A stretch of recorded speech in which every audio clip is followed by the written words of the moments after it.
I ended up buying a new laptop.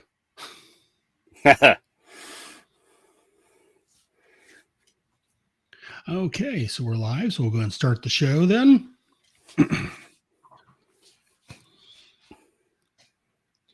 Welcome to Head Speaks episode 67. As usual, I am your host, Aaron Moss, aka Brother Head. And usually I've been doing these alone for a while just because no one wants to talk to me. But I was able to con, and I've got pictures of this next guest, compromising positions. So let's bring out my guest for the episode, Gene Hendricks. Con! So as this episode, I'm going to talk about Power of the Atom. I'm going to continue that little series. And then I also going to talk a little bit about Star Trek. And this came up, and we'll talk more about it in a little bit. But I've heard a lot of people complaining about the new Star Trek being woke and how Gene Roddenberry rolling over his grave. And but we'll talk more about that in a little bit. Let's go and talk about Power of the Atom first, and then we'll get into Star Trek and my thoughts on that and what led to this. So first up, we're going to have What's Ahead's Long Box. I'll play the intro. So this month I am looking at the next issue, which is Power of the Atom number 8.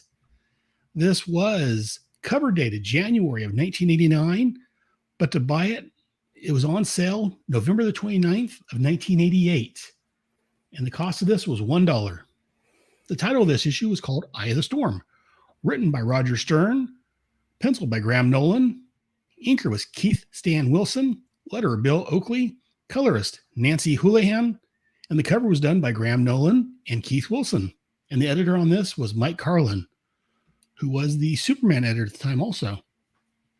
So this is Power of the Atom. Like I used to give a recap, but then I've talked to a couple of people and they said the way I do my books, I'm always not do a recap because I recap as I'm covering it. So makes sense. Yeah. I mean, that way, I mean, this is what we would do on the Quantum Cast. I would start doing the recap and Adam would interrupt me with his snarky interjections. And eventually we get through the issue.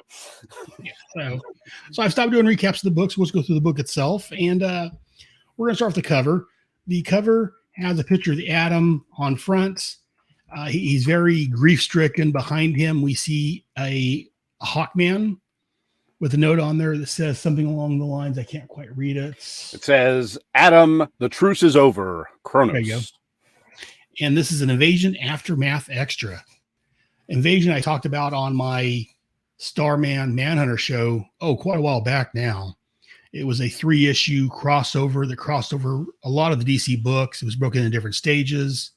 As I said then, the Invasion was my first real crossover for DC Comics when I got into comics. So however good or bad it is, Invasion has a special place in my heart just because it was the first DC crossover and it's one of the ones that got me into a lot of these other books because we'll read, Adventures of Superman, read this, read that, read that. Okay, you insist. Well, look, the little editor's box did its job. Yes, yeah.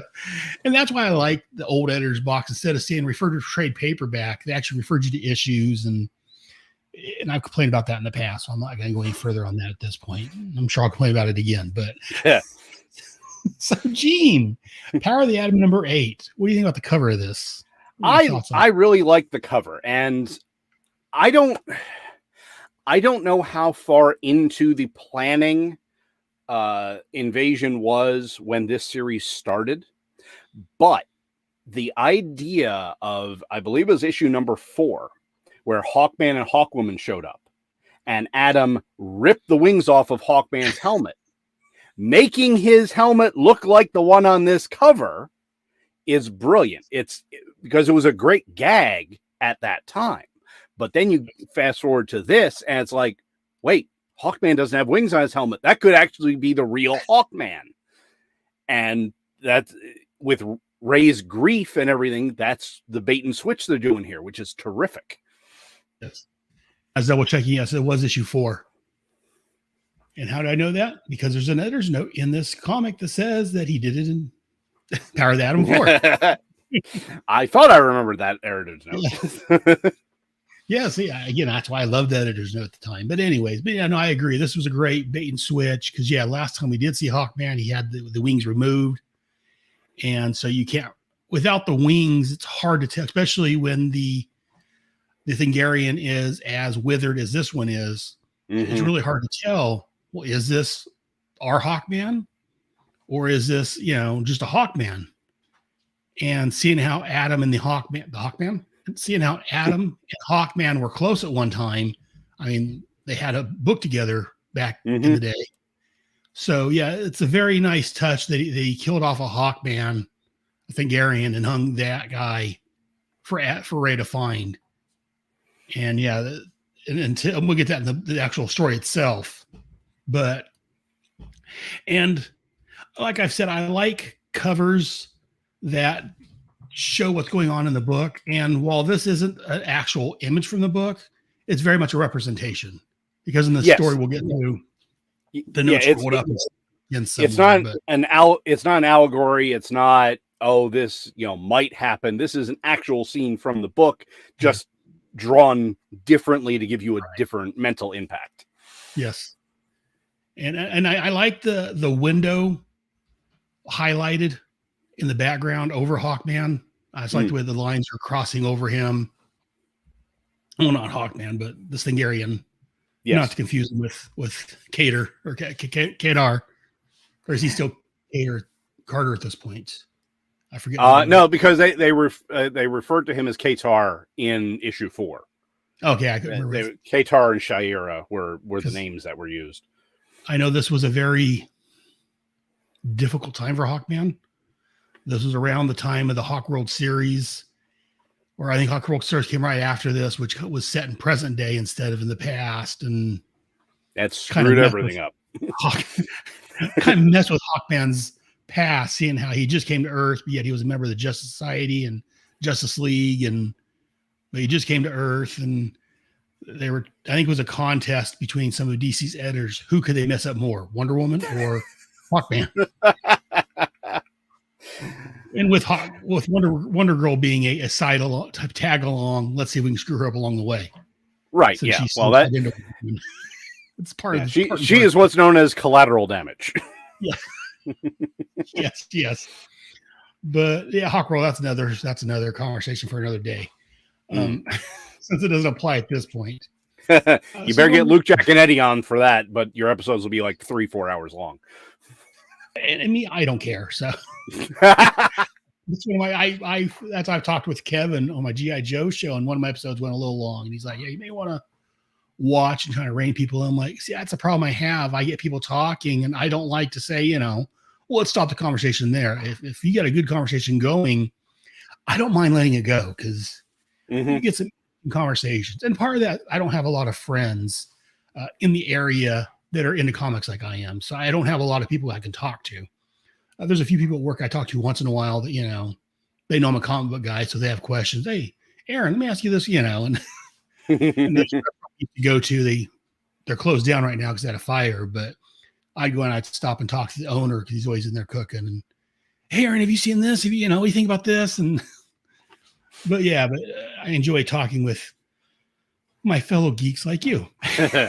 We could really appreciate these stories and what they got going on. Yeah, see, that Invasion was just slightly before I came into comics, the DC side of things. I was a Marvel kid since being the first thing I ever actually read was an issue of the Incredible Hulk. But very nice. I believe it was my grandfather. I can't remember exactly, but someone bought me a copy of Action Comics Annual for 1989 with Gladiator Superman on the cover. So that was just after this, because Invasion is where he basically says, okay, something's really wrong with me. I need to figure this out. And then I backtracked. So I saw pieces of this. I've read the main series. I haven't really read a lot of the spin-offs. So thank you for having me on for this. It gave me an excuse. Anytime you need an excuse, anything I'm covering, you're always welcome in the show. I say we don't get a chance to talk very often, but I love talking with you because I say you got a lot of information, and like I said, you're a geek. Like as we talked about before the show, we have a lot of similarities. Both podcasters, as we talked about, we're both married, wives with the same first name.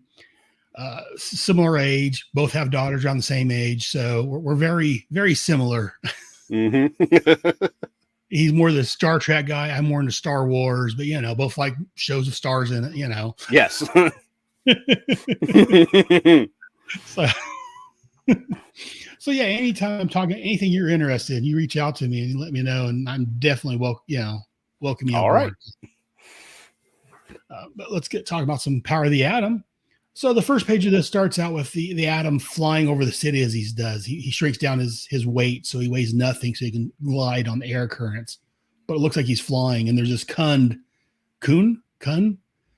I've gone with the shag pronunciation of Cahooned, because then it doesn't sound like a certain rather obnoxious curse word. And see, I want to say that's wrong because Shag said it, and Shag is usually wrong, but especially in pronunciation. Yeah, I was going to say, ask him to pronounce nuclear. Though, tell how bad I am. I never really heard him saying it wrong until it was pointed out on the show. So,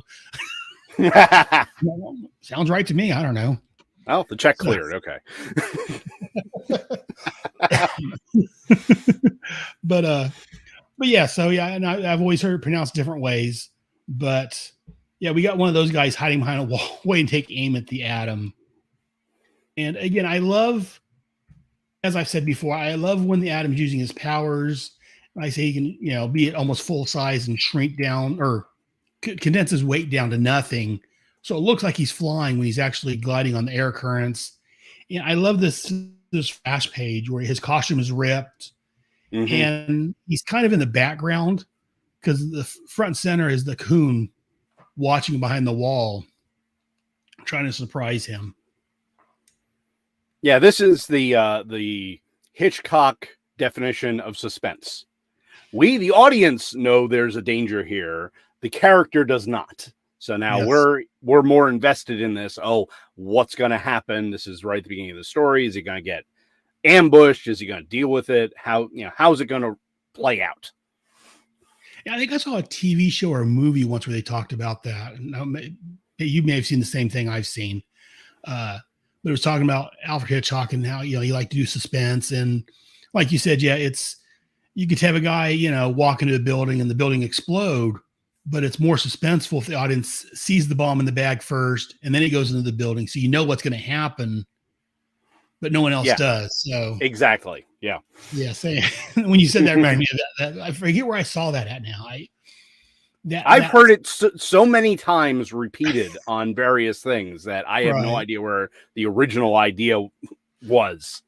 Yeah, see, I remember seeing it back in the 80s. Either was a show or a movie or something talking about. And again, I've watched so much stuff over the years, I forget now where it was at. But yeah, they were talking about Alfred Hitchcock and how he was a master at movie making, and he would do, show you, like I said, the bomb in the suit briefcase. Guy would walk into the bank or whatever it was, and then you're waiting for it to explode, and that's why it builds up the suspense. Mm-hmm. Much more suspenseful than just him walk into the building and then building exploding. So, yeah, that's a jump scare. That's not suspense. Yes. So no, like I said, it's a very Alfred Hitchcock suspense. He's waiting for the Atom, and again, we know he's not going to kill Ray because, it's only issue 8 of an ongoing series. Well, ongoing. Yeah, sadly, it'll go for a little while longer. But yes, it goes on longer than this. So, and then we have the next page where he's actually helping somebody that's caught under some rubble, and again, he shrinks down real small, and then grabs it's part of a wall, whatever it is, and grows. Yeah, it's a piece of concrete. Yeah. Yeah. You can see the what are those things called? The rebar. Metals. Yeah, rebar. That's what I was thinking. I thought that was wrong for some reason. No, you see the rebars sticking out. Yeah, but this is, again, like you said, it's a unique use of his powers because of the shifting mass. It specifically says that he grows to his full size and mass.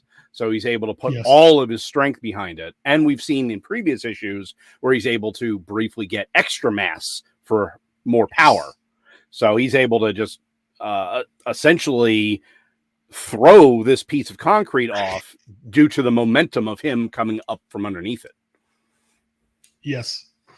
And yeah, I just love the writing of comics back then. They would give you kind of a lot of the information you need, either through editor's notes or through character dialogue.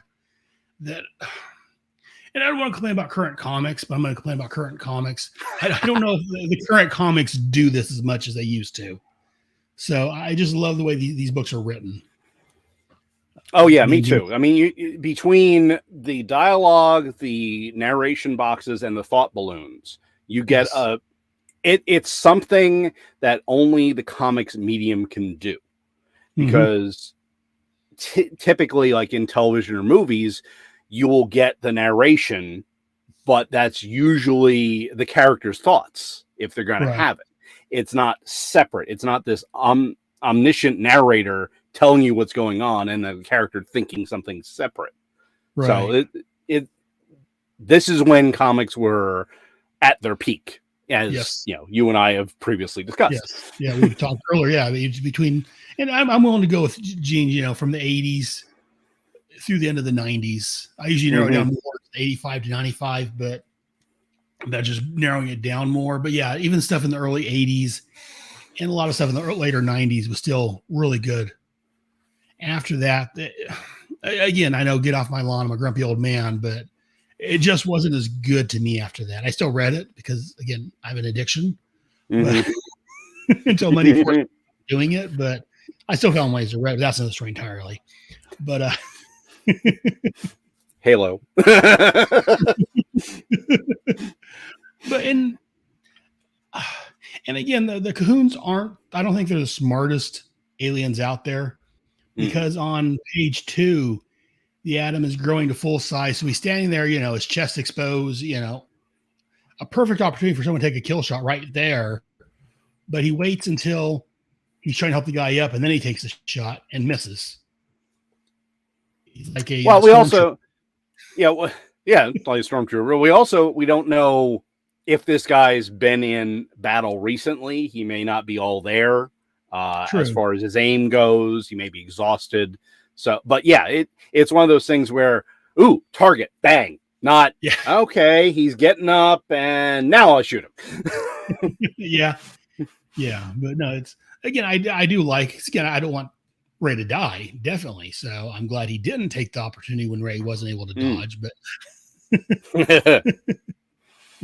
was a bigger target. But I do like how Ray dodges out of the way of it, and then he just shrinks out of the way and disappears.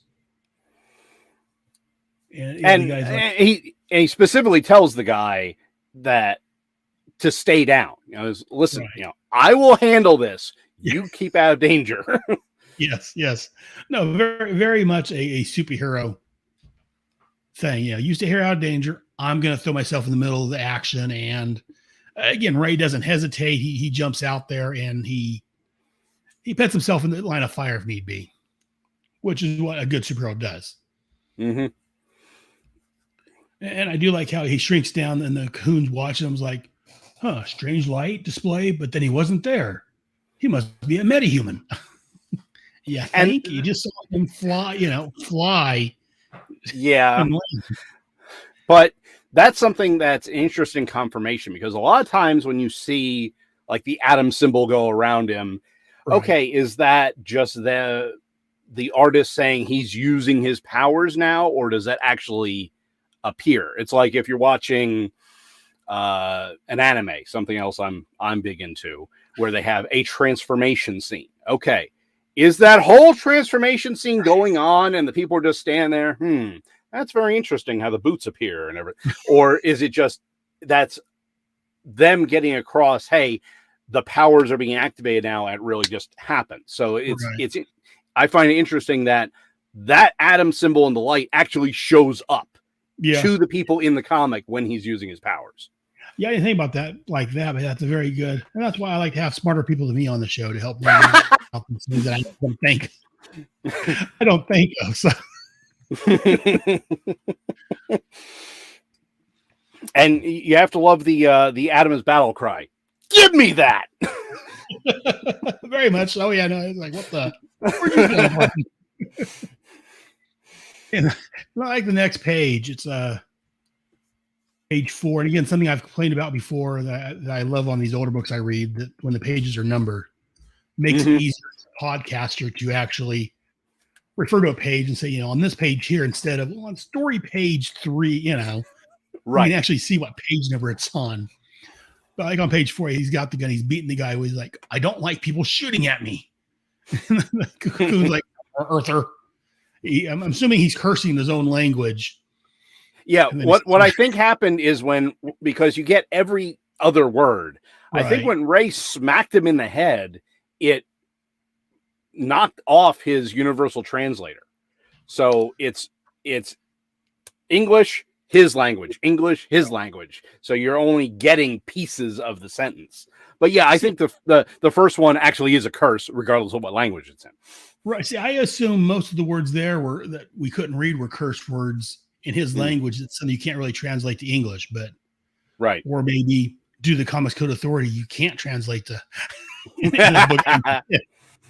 If this was like a Vertigo book, we may actually be able to understand him. But since Ray was definitely not, The Power of the Atom was definitely not a Vertigo book. Well, okay, we're going to put and I like the way that if they could be curse words, but they're not your average, just stars and asterisks and all that. It's actually written like it's supposed to be an alien language. Right. So I thought that was a nice touch to kind of disguise the more adult words. But again, Ray's got very much a superhero Peter Parker type of, attitude. The guy's running at him, I'm going to blah, blah, blah to you to blah, blah, blah. Sounds painful. A better idea as he picks him and just tosses him over his shoulder. That's great. This is something that I've heard people complain about that I like in certain situations. And that's the monochromatic background. So like, for example, in where he's grabbing the guy and doing the throw, it's a pink background. Well, yeah, really, there's broken buildings and roadways and stuff back there, but this makes you focus on the action. You're not worried about what's behind him. It's just, this is the action beat right now. And then when the guy's on the ground, there's the actual background of the dirt, the tire, etc. So that's something, and you see a lot of that. Again, like I said, I first started reading Hulk comics, so the Sal Buscema run, and there's a run, grumpy old man time again. The man was on the Hulk for 10 years, 10-year artist run. But you'll see stuff like that when he's doing the big roundhouse punch and knocking somebody gone. It's a monochromatic, usually yellow background with speed lines, because that's how powerful it is. You're just focused on this. It's not a story moment. It's an action moment. Story moments get background, action gets monochrome. For those, if anyone, I feed, I've put image or that page we're talking about on the screen, where Adam shrinks down and then he picks the guy up and grows and throws them.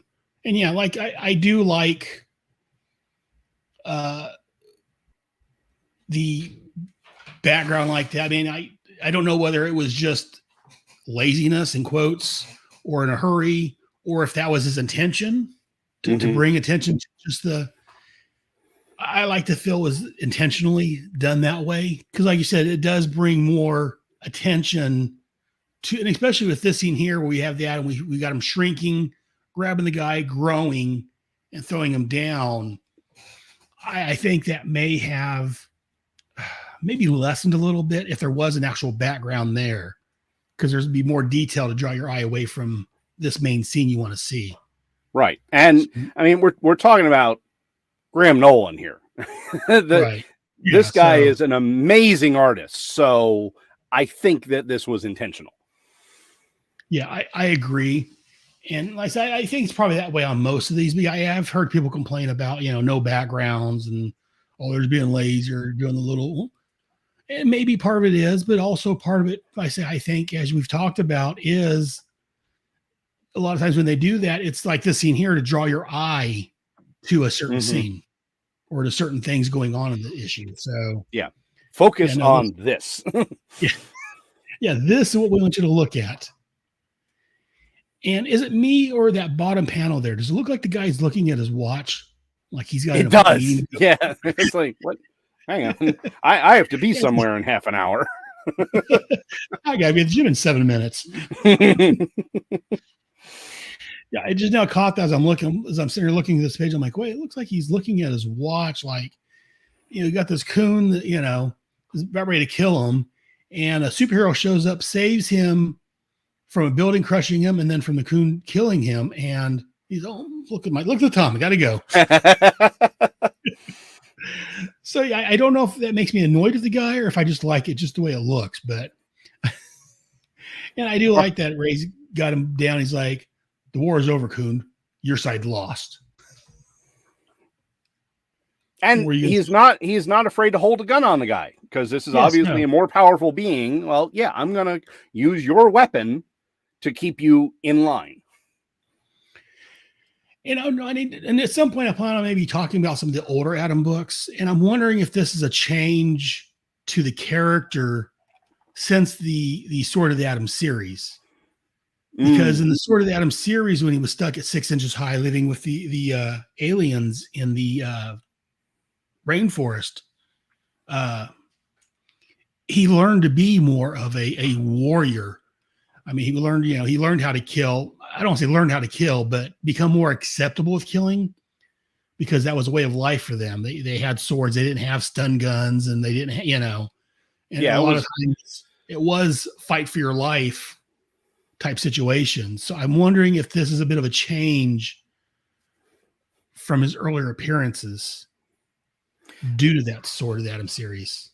Probably. I mean, it's when you see the necessity of that type of warfare, then it's going to work its way in. Plus, 2 issues ago, he was being mentally tortured. Mm-hmm. Last issue, he was in actual war where people did die. Oh, yes. And this issue, he's coming out of that. So he's just fed up. Right. It's like, I just want to stop. All right. And again, these aren't humans he's doing this to. This is an alien creature, which, has came to Earth to invade and kill. So it may be a little bit more rules out the window. Because, like you said, this is the end of a war. And again, these are aliens. So it may be a little bit more willing to kill if need be. And again, he's not the Punisher. He didn't just blast the guy. Right. He's just fighting with it.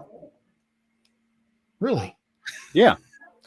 Apparently, Axel doesn't like people anywhere near the house. It sounds like my wife's dog, Wicket. So even sometimes if someone's not there, he thinks someone's at the door. The mailman pets mail in the slot. He'll run at the door. Rah, rah, rah, rah, rah, rah. Shut up, stupid. Well, he will bark at someone just bringing their garbage can down the street. Like, no, that's my street. You're not allowed to be on there. Yeah, no, that's very much my wife's dog. Oh, stop barking. Yeah, we'll be sitting there at night, sometimes recording the Starbright project we do at night. And also we'll have to pause because all of a sudden Wick will start, rah, rah, rah, rah, start barking at the front door. No one's there. Maybe a cat's going by or something. He'll start barking. I look at my phone and there's no one. See, there's no one there, stupid. Stop. But anyways, we were talking about the Atom and holding the gun on the guy.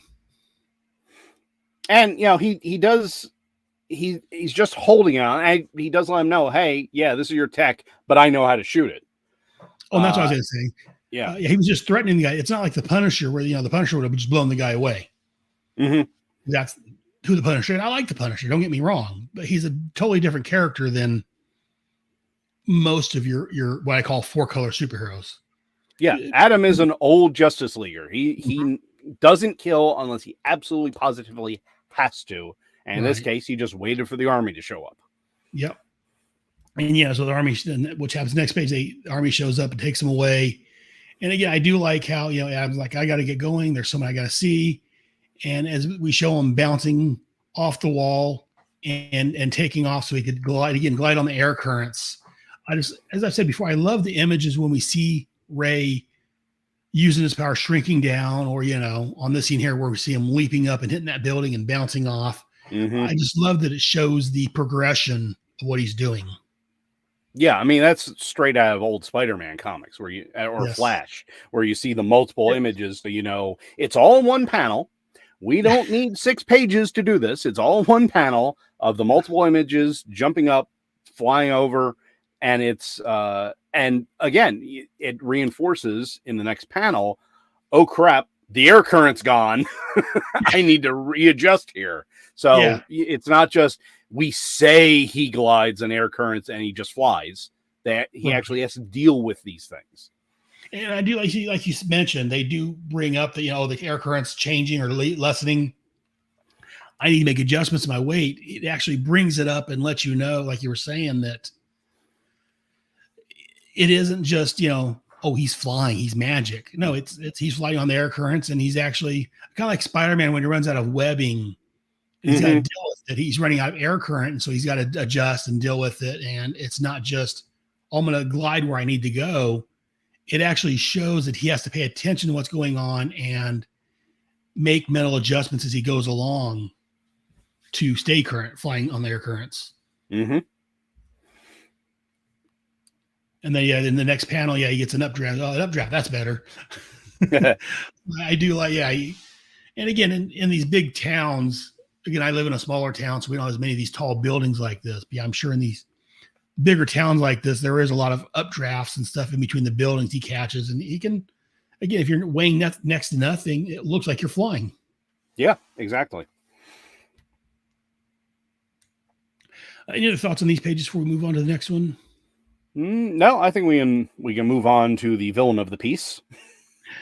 Oh, speaking of which, we have Cronus on the next page, page 6, collecting alien weapons. As a Thangarian sees, and he's like, well, what is this Earther doing? Picking over the bodies of fallen coons. No ally of Thangar will suffer such desecration while I still live. And I love it. It may come across as corny, and a lot of people say this dialogue doesn't work in live action. I disagree. I like this type of dialogue.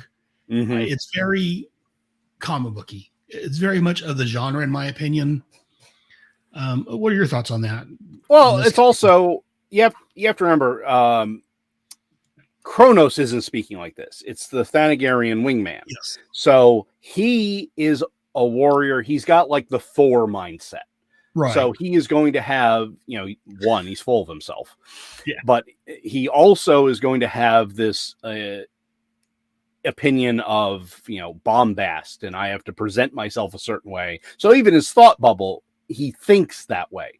Right. If every single character was like this, then it would be a problem. But for this character, it works. Yes, very much so. Yes, I agree 100% with you there, Gene. And I like the new powers Kronos has, because the first time I encountered Kronos was in the Superman Time and Time Again crossover between the books where he got thrown back in time, and he actually met Kronos in the time of the dinosaurs. Right. And that's where maybe he did. Yeah, he did a couple issues ago. Yeah. And so that the idea that this is the same guy, but now he has decades more experience. Yes.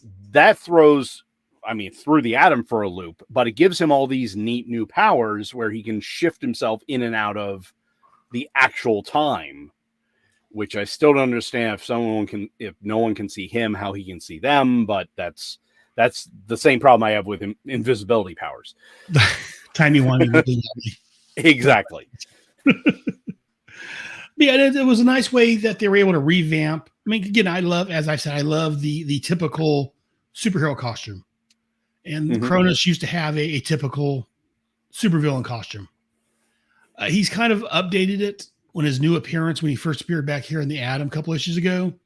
He's updated without the mask, and he's got more of a...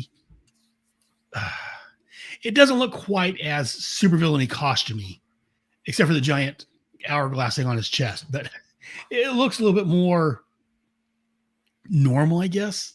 Well, he looks like he looks like he's wearing a green version of Per Degaton's outfit.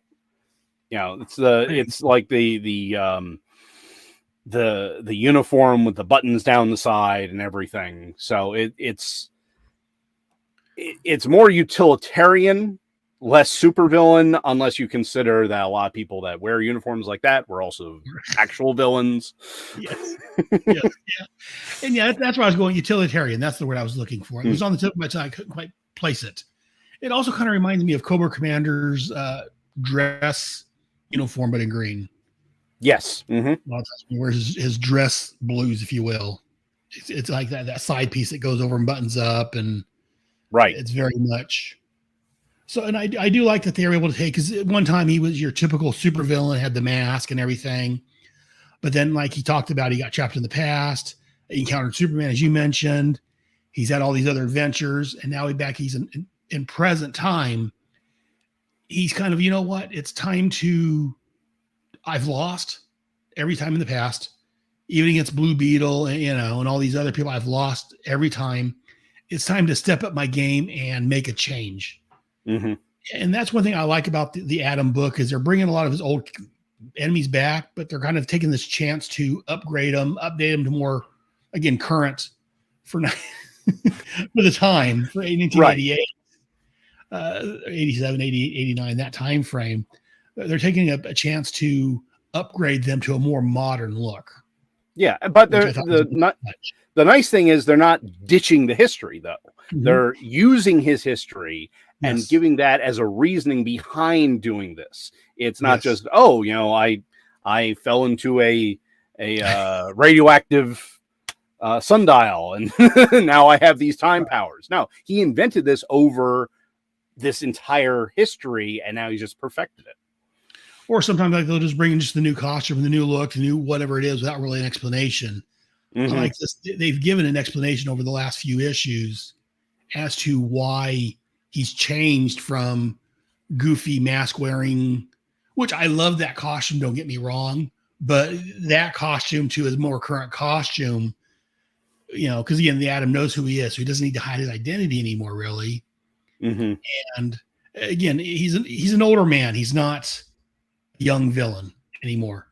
He's going to be a little bit up there. So yes, I think he finds, he doesn't need to wear that suffocating mask anymore.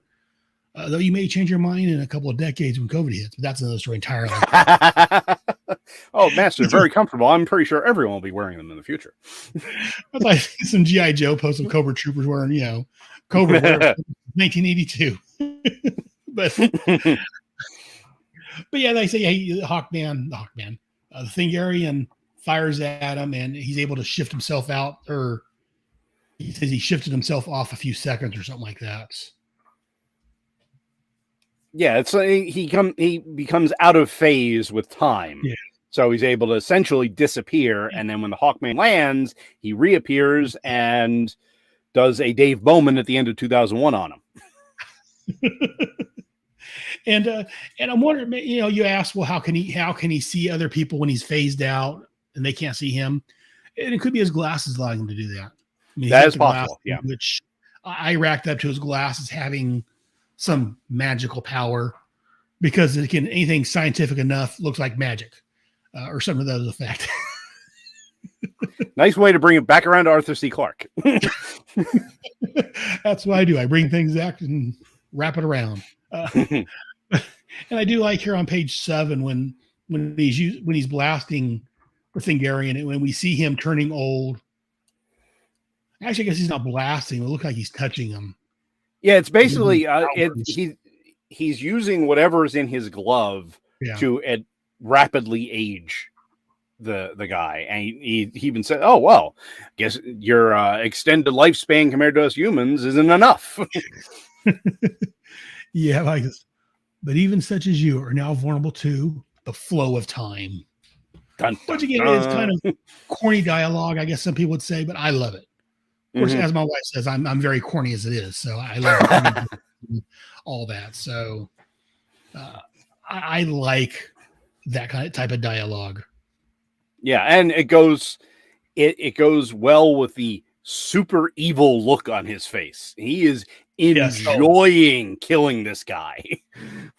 Oh yeah, no, yeah. Graham and Keith did a fantastic job of conveying both the Thangarian turning old and David's just look of pure evil pleasure. Trying to find the right words there, of evil pleasure of seeing the Thangarian turn old.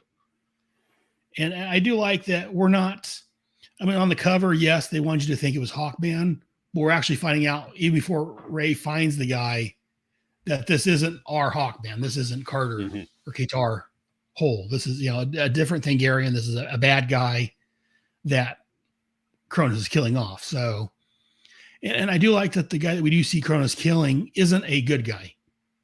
Right. He's supposed to be working with Ray. He's supposed to be doing good. Like I talked about, it was last issue or the issue before, you know, he's like, well, I'm going to team up with you because I live on the Earth too.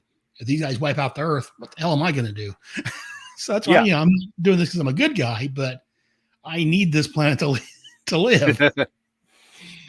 But he could have went after the actual Hawkman, but I don't think Kadar would have gone down as easy as this. No, he probably would have. He would have stayed in the air. It's like, oh, that guy disappeared when I shot him. I'm going to stay up here and see what happens. Because he's not a stupid. And yeah, if Cronus tried this on Kadar, Cronus may have ended up with a broken jaw. So, yes. Just saying. Or worse, if Shire was around. Oh, yes, very much so. Yes. Great. I love Hawkman and Aquaman, but as much as Adam. So let's go to the next page where we have Green Lantern, and this is the Hal Jordan Green Lantern, and Ray landing at the sorry, I lost my spot for a second there. Landing at the communication center is where it was in Australia. Trying to spit those words out. Because again, when he appeared at the communication center in Australia. And I like how, like last issue, he phoned himself in. So Hal's like, I wish I could give you back to the state, or I can't. He's asking him, can he give him back to the States? He's like, no, this is fine.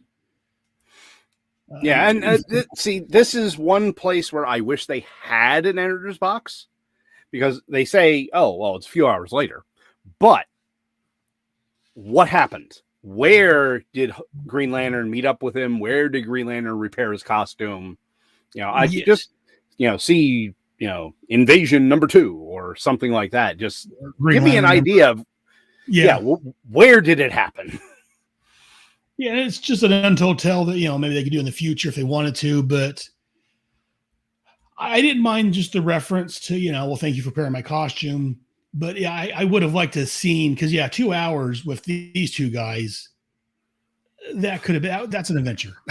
Yeah, that's a comic issue right there. Yeah, that's a whole story there.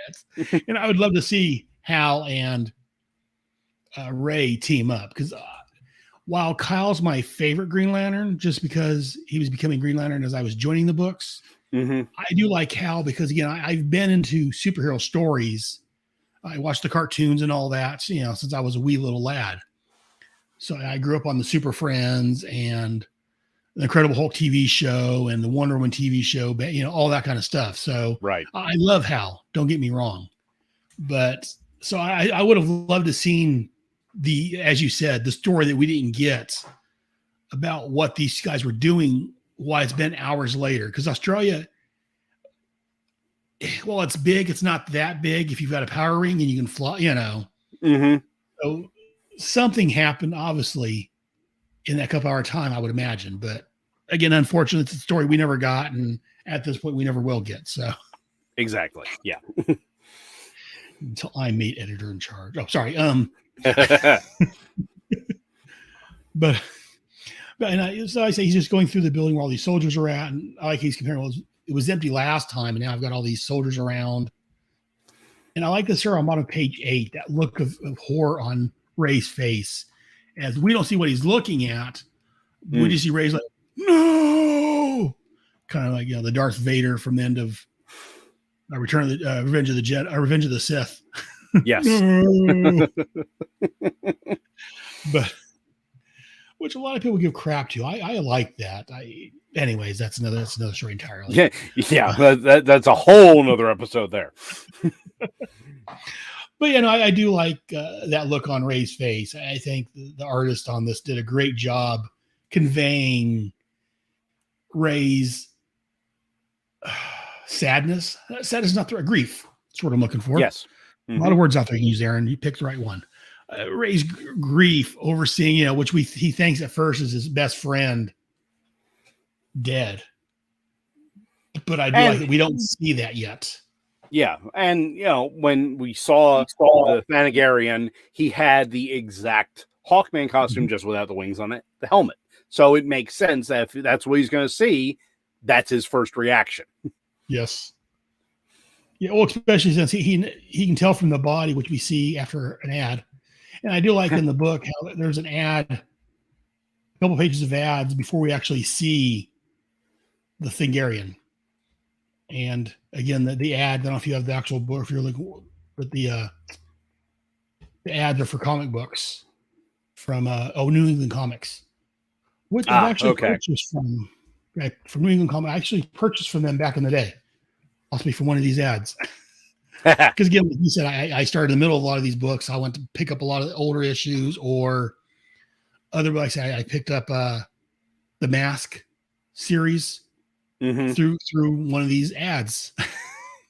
I used to, back in the late 80s, in early 90s, I ordered quite a bit from New England Comics, and Mile High was the other one. So yeah, and that's another story. Yeah, I said a lot of editors or comic companies, they want to restart books. They say that people don't pick up books in the middle of a story. They want a fresh start. Again, which is a whole different conversation, but I disagree with that because, like I say, you picked up middle books and went back and collected. I picked up, like I say, my first issue was G.I. Joe 58. That's what got me into buying comics. I went to the comic shops to pick up back issues to find out what led up to that. And in the comic shops, and I was in there picking up an issue of G.I. Joe, and I saw Amazing Spider-Man. I think it was 314, the Christmas one, where they're being thrown out of their apartments, right? And Santa Claus on the street. Well, that looks interesting. Let me check that out. So I picked up that, and 815 next month, 816. Oh, what happened up to this point? He said there's 813. Here's 812. Exactly. Yeah. I mean, it's see that logic doesn't hold for me because I grew up in a house where my mother and sister watched soap operas, and my wife watches soap operas. If no one was willing to start in the middle of the story, you wouldn't have anyone watching a soap opera now, because it is impossible to start at the beginning of any of those stories. Well, especially those where you don't have a chance. I say comics, you can either get the trade paperbacks, you can buy the individual issues at comic book shops. You can find a lot of the back issues and read what you've missed. Soap operas, unless you can catch a rerun somewhere, it's harder to get caught up. Yeah, you have to rely on flashbacks, exposition. We've heard of these things in a certain medium that we're talking about right now. What's that? And I said, my other reason for, not liking that comment that, no one likes starting in the middle is because me and you are prime examples of, well, no, we've started in the middle of stories and we backtracked, and if the editor's doing their job, you get, editor's notes in the books. It tells you where to go to look for certain, plot points or story details. And again, me and you both have a lot of comic book friends, either in real life or online. And I'd be willing to bet that most of the people we know have similar stories to ours. Exactly. They started in the middle of something and they had to backtrack. And I know used comic book sales don't do anything for the comic companies themselves as far as revenue, except for it makes you want to, like I say, I bought G.I. Joe. I started picking, I got the back issues, but I also went and started buying the new issues. So they had new reader. But now it does do something for them because now you can buy like Marvel. If you've got the unlimited subscription, you can backtrack. Not that they have everything on there, but you can go back and you can read. Like I went through and I started reading Tomb of Dracula. Never read it before, and I can go through and read everything, and it's great. And they're getting my money because I'm a subscriber. So now having those back issue things in there, they can say, oh, well, if you see issue such and such, oh, okay, let me actually do a search on their app, find it, I'll read that. So they're getting money now. They didn't when we were doing it, but today they are. Unless you're talking about Comixology where Amazon completely screwed it up, but we won't get into that. Yeah. Well, then also they did have, I don't know if they did it quite as much back then, but shortly after this, the trades. Yeah. In the early 90s, trades started becoming, I mean, they did some before that, but I think in the 90s, it was picked up even more. And a lot of titles, almost as soon as the story run was done, there'd be a trade for it. Yeah. The only way I read Death in the Family is through a trade. I didn't have the individual issues. I bought the actual, and the trade I have, the pages are newsprint. Yes. It's not high glossy paper. So there's several that I got. That's the only way I was able to fill in that portion, because those issues are worth a lot of money, and were back then too. Yeah, I picked that up off the stand when that was when I was getting into comics. Was when the Death in the. In fact, I picked up Batman. I started buying Batman like 1 or 2 issues before that, because I went to my local Circle K or 7-Eleven, whichever one it was, and I saw an issue with Robin. I'm going to check this one out because I was getting into comics. Let me check this one out. Oh, my comic shop. Hey, add this to my list. And I say, back when I was collecting, most people had like a whole bag. I got to the point where he had like a box for like Wizard Comics came in. He cut the top off and he was using that for me. Oh, nice. It's like, let me see my box, Lonnie. He said, box, because I was collecting almost every DC and Marvel out there for a while, it seemed. But just because, again, my name's Aaron. I have an addiction. And now it's transferred to comics into G.I. Joe, but we're back into G.I. Joe, more into G.I. Joe. Yeah. Until you see the sticker prices, like, maybe not so much G.I. Joe. I'm starting to back off a little bit because A, the sticker price, and B, as I've talked about it, it's hard to find, which is one of my complaints about G.I. Joe right now, is it's hard to find them in the stores in my area. It's hard to find them anywhere. I mean, like I had mentioned before we started broadcasting that I've got the Quasar action figure that just recently came out. Supposed to be, it's a Walgreens exclusive. Great figure. Was it in physically any Walgreens? No. I've seen it. Yeah, I checked Walgreens for G.I. Joe, and there's one down the street from us. No, they never had. I had to order it online. 2 of them actually, because I had to keep one in the box and take one out. I don't know what you're talking about. That's why I got a lot of my stuff still boxed up. So I don't know if I'll open it or not. But then with G.I. Joe, they're going for a lot more of the plasticless packaging, so you can't actually see the toy. Right, it's just a picture of the toy. Example, this is Starscream from Transformers. They're doing the same thing. There's no packaging, so you can't actually see what the toy is. You just have to rely on box art. So they could be selling you an empty box.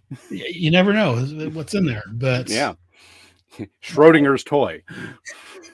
You don't open the box. Is the toy in there or not? G.I. Joe say that they've released, or they've scheduled to release the twins in the classified. Oh, okay. Unfortunately, it's not a 2-pack. You have to buy it individually. I've pre-ordered it through Hasbro, and that's not due to be released until March or February of next year. And I just saw a Facebook post earlier. Someone said they have it at the local stores. I'm like, well, if you pre-order through Hasbro, why am I waiting another 6-8 months?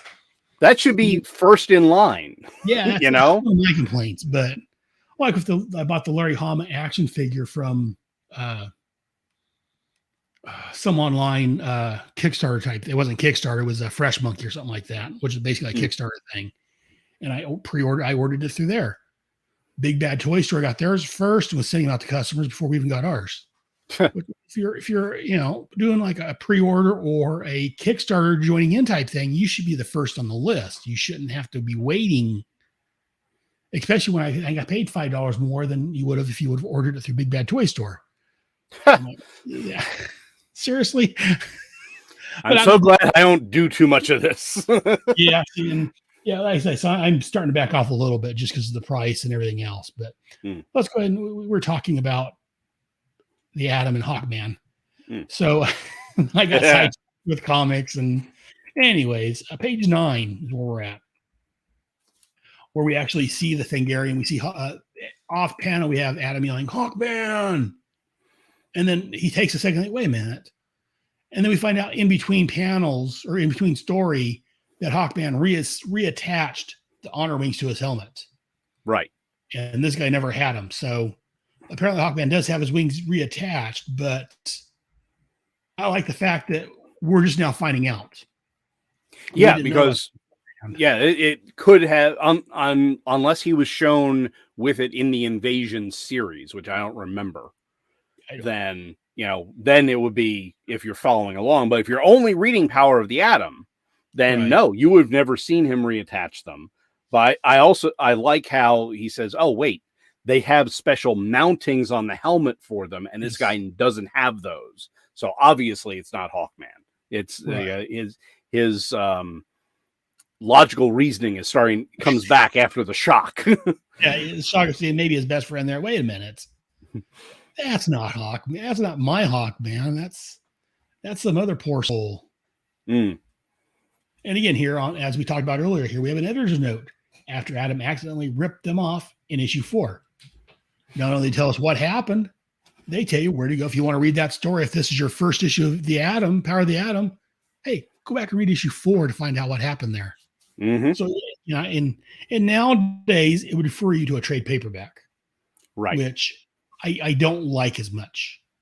I mean, I don't mind the trade paperback. Don't get me wrong, but and again, maybe it's just another case of old man get off my lawn syndrome. But I like it when they refer you to an actual issue. That way, like you were saying earlier, if you're reading Cosmicology or the Marvel Unlimited app or DC's app, whatever they have, you can actually just go and read that issue. So right, I miss these type of editors' comments. And besides, if you have the issue number, most of the collections say issues this to this.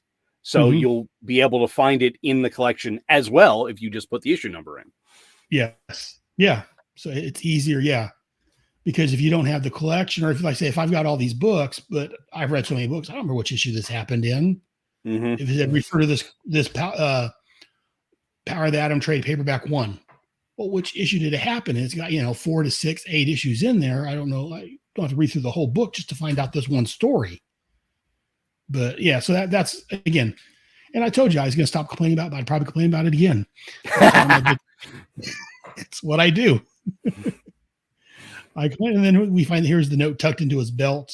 Yeah, tucked into his belt where and again, we got the same note for the most part. Adam, the truce is over.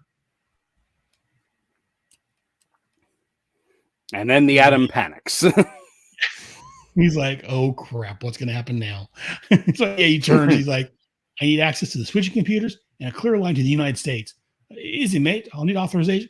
Get it now. And any other comments on that page or those pages? No, well, I mean, other than the desiccated Thanagarian looks amazing. Oh yeah, that's fantastic artwork on this. His mouth is open, but I'm not quite sure what that is in between going in his mouth there. That's just inside. It's the typical Buscema spit lines connecting the upper and lower jaws. That's what I was sure if it's supposed to be like spit lines or if it is the inside of his jaw and his cheek, just stretched out. Yeah. I wasn't quite sure on that, but it's fantastic. Either way, it's kind of ugly, but it's supposed to be. Yeah. Yes. No. Yeah. It shows that, death isn't always pleasant. Mm-hmm. Especially when you're reduced to, old age in an instant. And then we have the phone call between Erica.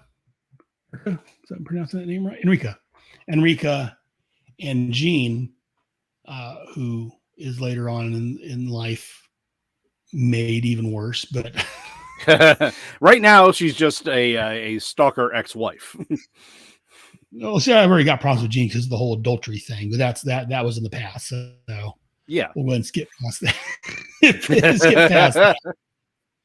Yeah, so we have Gene calling to find out what's going on because again, she only sees bits and pieces of it on the TV, so she like I say, kind of stalkers, kind of, well, you're divorced from him. You cheated on him with, your current husband. Don't worry so much about him. And I do like how, Paul is getting this sense as they're going along that she maybe cares a little bit more about Ray than she should at this point in their life. Yeah, she's definitely not over him at all. And the last issue, Paul was getting kind of ticked about it. Yeah. And for very good reason, not just because his wife is worried about her ex, but because he's a reservist and could be called up to go into battle, and she doesn't seem to care. And the Atom has powers. Mm-hmm. He can, defend himself. Meanwhile, Paul, again, why I don't like Paul, because what happened with him and Gene back in the Sword of the Atom, but Paul is very much a human person at this point who if he goes into battle, his chance of surviving is not as high as Ray's is. Right. Because he has less to defend himself with, if you will. And you see, I've got this strange problem or whatever with Paul and Gene, because again, they turn into somewhat sympathetic characters, but that whole Sword of the Atom where Ray caught them cheating out in the rain in their car, just that still bugs me, just because of who I am, and And it's one of the things that Kronos brought up in his mental torture is he made him relive that. And so that's, let's say you never read Sword of the Atom. You started with Power of the Atom. Now you get into that and it's like, oh, I was feeling sorry for these people. Not anymore. Well, that's why I started with Power of the Atom, because I wasn't reading comics when the Sword of the Atom came out. So I had to backtracking.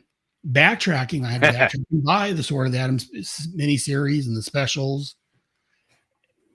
And again, so I came into the beginning of the Power of the Atom, but it wasn't a brand new character with no past. He had a past that he kept referring to. So interested, I had to go out and find these other issues and read them. So, so yeah, anyways, that's going back on my tangent about stupid decisions, editorial, or management, whoever it is. But anyways, and then here at the bottom of the page 10, when Enrique hangs up on Gene, well, not hangs up on him, but gets done talking, she hangs up the phone. Gene sounds more than just casually concerned about Ray. Yeah. So even she's noticed. I mean, she doesn't have much interaction with Gene, but even just this one phone call leaves her suspicious, wondering what's really going on there. Yeah, I'm wondering if Gene's husband knows that she's making calls like this. And I would say probably not. No, definitely. I would say definitely not. She is sneaking around here. But she's been shown to sneak around before, so it fits. Yes, it fits. As they say, each person cheats once, they're liable to do it again. So exactly. And that's another story entirely. Yeah, the girls that hook with these guys, they cheat on their previous wife or girlfriend with this one girl, and then they dump them and get with them. He's not going to cheat on you. That's how you came into the picture. But that's another complaint for another time, I guess. Even though it fits into here. But and then we cut to moving on from that train of thought. We go to San Clemente, California, where the phone rings and this officer Sergeant Leo picks up. And luckily, this cop speaks with the receiver or the mouthpiece away from his mouth. I know some people speak like this. That could have gotten really messy and or ugly if Ray had leapt into the guy's mouth as he's Sergeant Leo. Quick, perform the Heimlich. Yeah, I thought that was strange. He didn't ask him, to set the phone down or, make sure you move it away or something. He just leapt out. Good morning, or is it afternoon here? Yeah, he just blasted right out. You'd think that he'd be a little more cautious. I mean, I know he got to Australia this way, but in issue 1, where he came back and he destroyed the damn phone from a satellite transfer. I mean, that's maybe, just calm down a little bit. Well, yeah, especially, traveling from Australia to America. Yeah, it may back in the day, it may have been a satellite transfer, and yeah, you could have blown this guy's face half off. I wasn't even thinking about that. I was just thinking about him flying out into the guy's mouth. But Yeah. that's an even bigger concern is the mouthpiece exploding in the guy's face. Right. Yeah. One of many when he one of many fans. As it didn't happen. So you're that him, right? Right. And I may need your help. Our help was what? He's like, I was kidnapped by David Clinton, and he gives a little backstory about the last couple of issues, which again I like. And you must be mistaken. That's an unlisted number for the Hainsworth estate. I'm reading this on my computer so I can make it bigger and read it a little easier. Right. Hainsworth estate.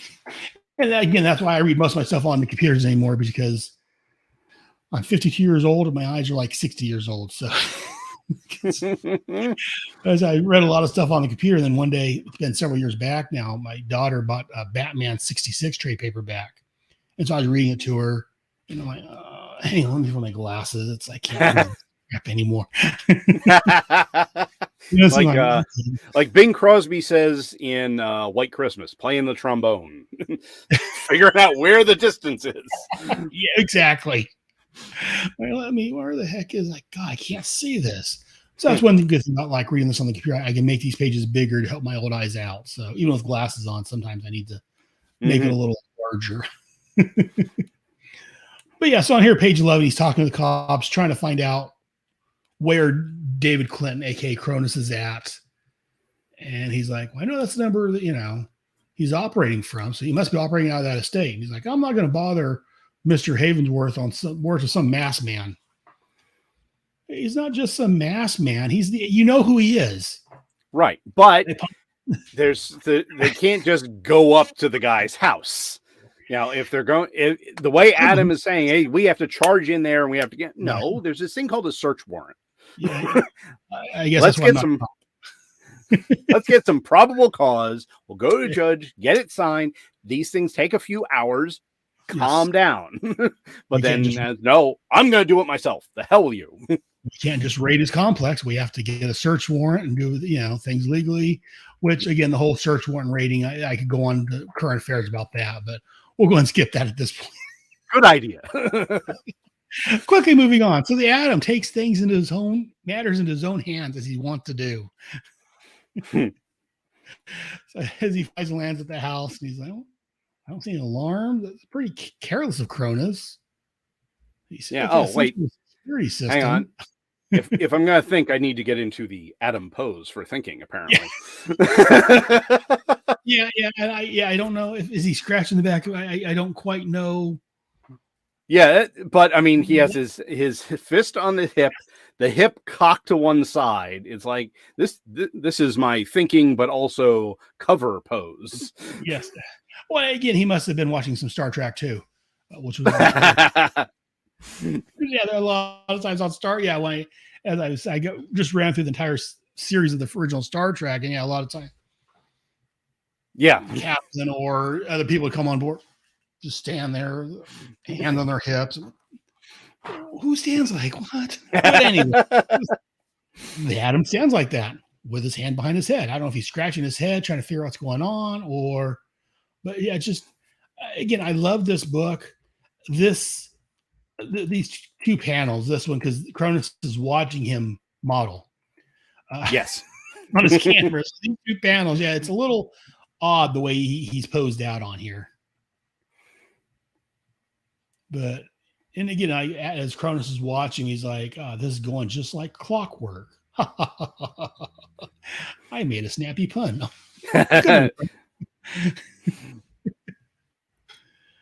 He spent a lot of time alone.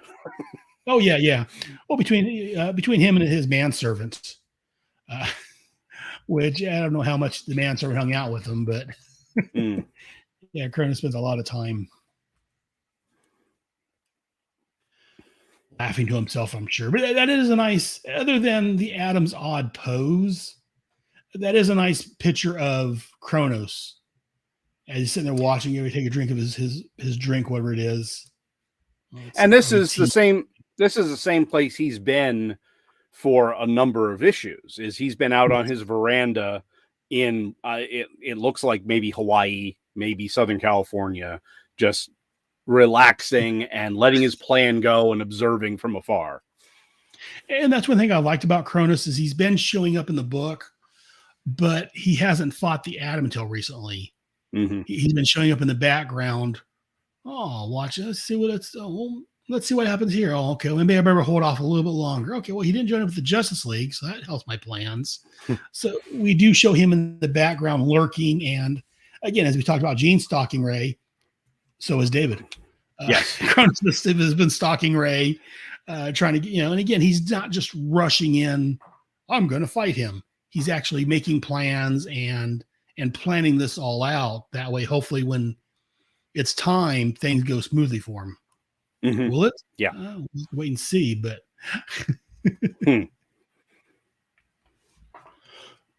excuse me. And then Ray sees that force beam. He's like, that's no problem. I can shrink down underneath it. Again, we show Adam shrinking down below the force beam as he runs in. And he goes in that room and held out, but now it's completely stripped empty. There's only the 100-inch TV screen in there. And I do like that here at the bottom of page 13, up on top of that scaffolding, whatever it is, there's a screwdriver left there. Yeah, because they were in a hurry. Yeah, it shows. Yeah, I think it's a nice touch because they could have left it with no screwdriver there, just cleaned out. But it does show there's a screwdriver and maybe some screws there. That, it's not important to the overall thing, so they just left it behind. Because again, as you said, they're in a hurry. So I thought that was a nice touch. And again, they had to be drawn in, so that was intentionally put there to show that they were in a hurry. Yeah, and you've got the cables hanging down in the foreground, so it's like, okay, we need this piece of equipment. Rip, let's go. Yeah. Pull the plug. Let's get the hell out of here. Yeah. So I do like these little details that they could have left it out, but adding it in just adds and shows how much of a hurry they were in and how things that weren't essential to what they needed was left behind. Who cares? So I do like that a lot. But there's still a camera somewhere because Cronus is watching him as he comes through this empty room, and he's still keeping an eye on him so he can enact his plan. And as next page, he runs up and he grows to full size. He's like, I don't believe it. Never thought Cronus would simply return tail and run. You misjudge me, Palmer. I would never run out on you. Sorry, Cronus. All I see is proof. You having the guts to meet me face to face. And then we cut, like you were saying, he's on his boat, wherever he's either Hawaii, Southern California, somewhere, relaxing in the sun. I like this. He's not wearing some big costume as he talks to Ray. He's got flip flops and shorts and a t-shirt. He's just sitting there relaxing as he's unveiling his diabolical plan, if you will. Yes, and what I love his explanation too is like, listen, I'm older than you, you're quicker than me, you're stronger than me. Why would I fight you? Not stupid. I've done that in the past, but again, and that's part of, as we talked about earlier, they've kind of changed Cronus because again, Cronus is older. He's seen a lot. He's had his jaw broken several times, I'm sure. Mm-hmm. So he's realized, hey, I'm an older man. I don't have the time nor the physical well-being, I guess, the physical, whatever it is, to fight and get my jaw punched without breaking, and maybe my hip. So I'm gonna sit here in my chair with my lemonade or tea or whatever it is. You got suntan lotion there down on the ground next to his towel. I just love the little details that they put in this picture just to show. Yeah, he is completely relaxed. He has not a care in the world at this point. Yeah, he can send his goons in, and you know what? If they defeat the Atom, win for me. If they don't, I'm not getting my face punched in. Win for me. And I don't have to pay them. If they fail, they don't get paid. And I do like, here at the bottom of page 14, he beams these guys in or merges them in or however you want to call a quarter second out of sync of time. And he shifts him back into time. He's like, have fun, as Ray has to fight off against like 7 of these goons. But I mean, this is the thing. Most people think, oh, the Atom. He's just a physics professor that can grow and can shrink down and whatever. The man was a member of the Justice League for how long? He can fight, and it's shown here. He uses his size changing to even the odds a little bit. He grabs one of the stabs from one of the guys and realizes, oh, it's got a nice zappy thing on the end. Yes. Well, like I say, not only has he been a member of the Justice League for so long, he's used his powers for, I don't know how long it's been comic-wise, but it's been quite a while. He's also spent 6 months, a year, whatever it was, as we talked about earlier, in the South American jungles, learning how to fight more like a warrior. Right.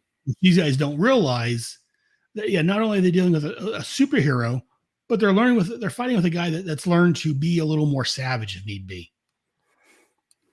Because again, for a while there, it was a life or death struggle. He had to learn how to be. And I know in one of the issues I covered, he talked to, as he got done beating somebody up, he's like, well, I think I'm starting to like this. What does that say about me?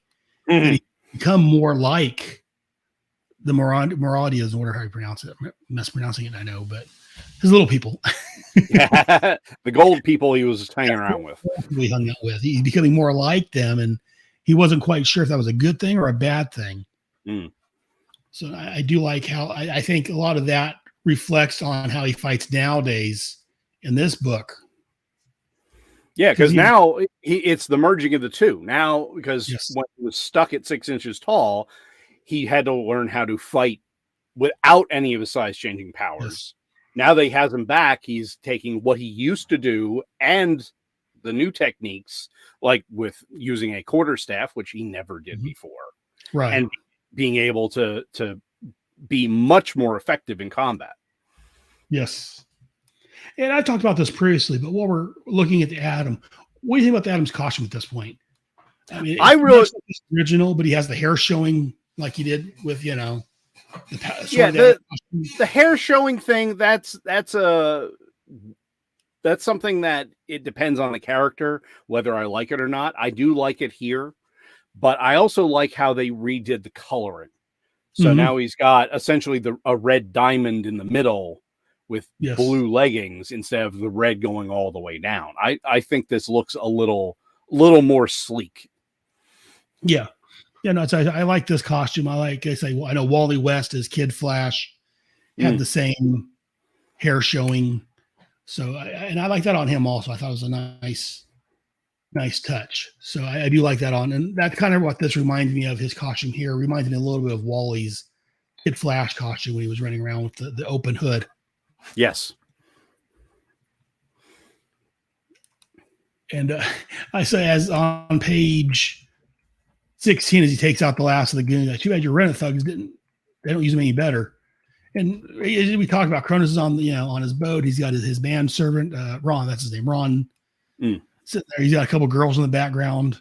So again, not only is he on this boat in either Hawaii or Southern California, sunning himself while the Atom's fighting his goons, he's also got a couple of girls present, and I'm sure they're there to. Never mind. Anyways, yeah, beautiful girls on his boat with him. Let's leave it at that, bikinis. So yes, but Ron's like, the men you hired aren't doing very well, sir. You're too kind, Ron. You're too kind, Ron. They stink. I'd expected better. They are all hardened ex-con street fighters. That Adam is simply too good for them. I must admit, for a man who came out of academics, he is a remarkable combatant. And that's what you were talking about earlier. A lot of people think that, since he was a physics professor, he teaches. He can shrink. How powerful is he?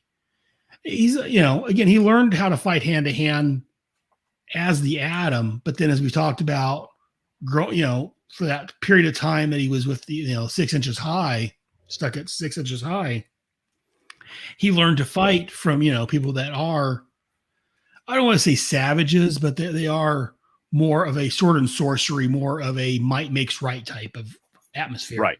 Yeah. They had to fight for their own survival. Yes. It wasn't that, I'm going to go out for honor. No, I need to eat.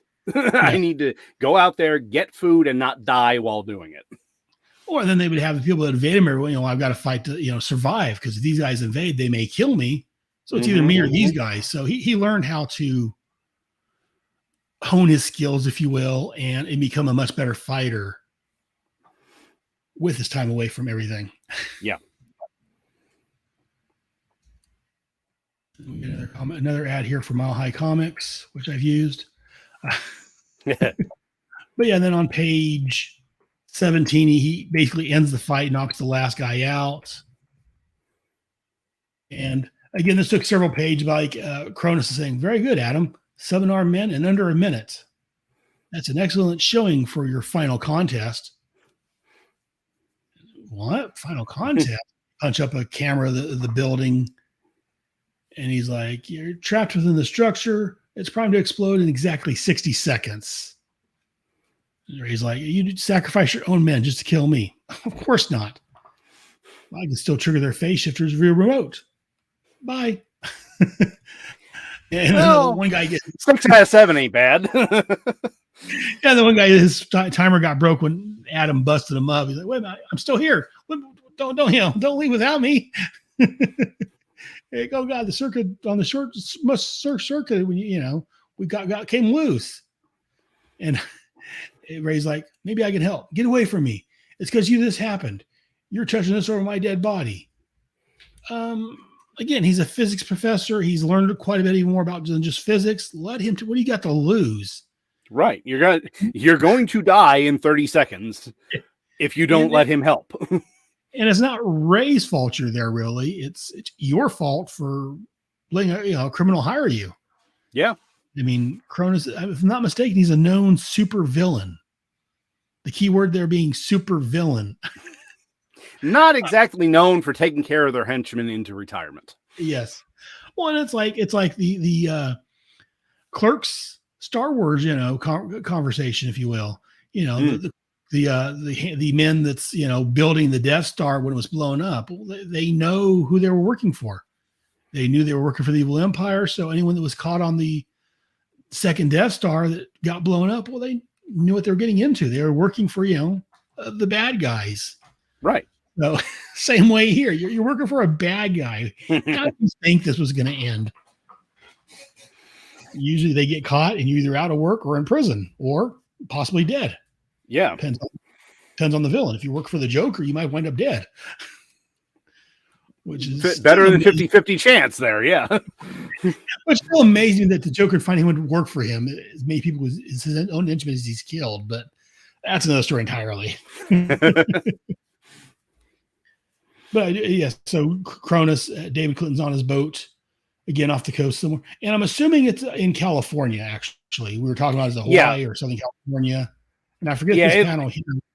Yeah, because it looks like he's right off the beach of where the mansion is. Yeah. So, and I do like that. He's like, Ron's like, whatever you say, sir. Still, it's a shame you have to sacrifice the mansion. He's like, 10, 9, 8. I can always rebuild, Ron. It was worth it. To long last, watch the atom go. And as it blows up, yes, here's to revenge. And I do like that. And maybe that's part of what's keeping the atom there. But he does have a dome over the building. So it's at least it's keeping while it's there to keep the atom in, it's also kind of protecting the surrounding area from getting any further damage from his exploding mansion. Right. Because, I mean, he's operating under an assumed name. Right.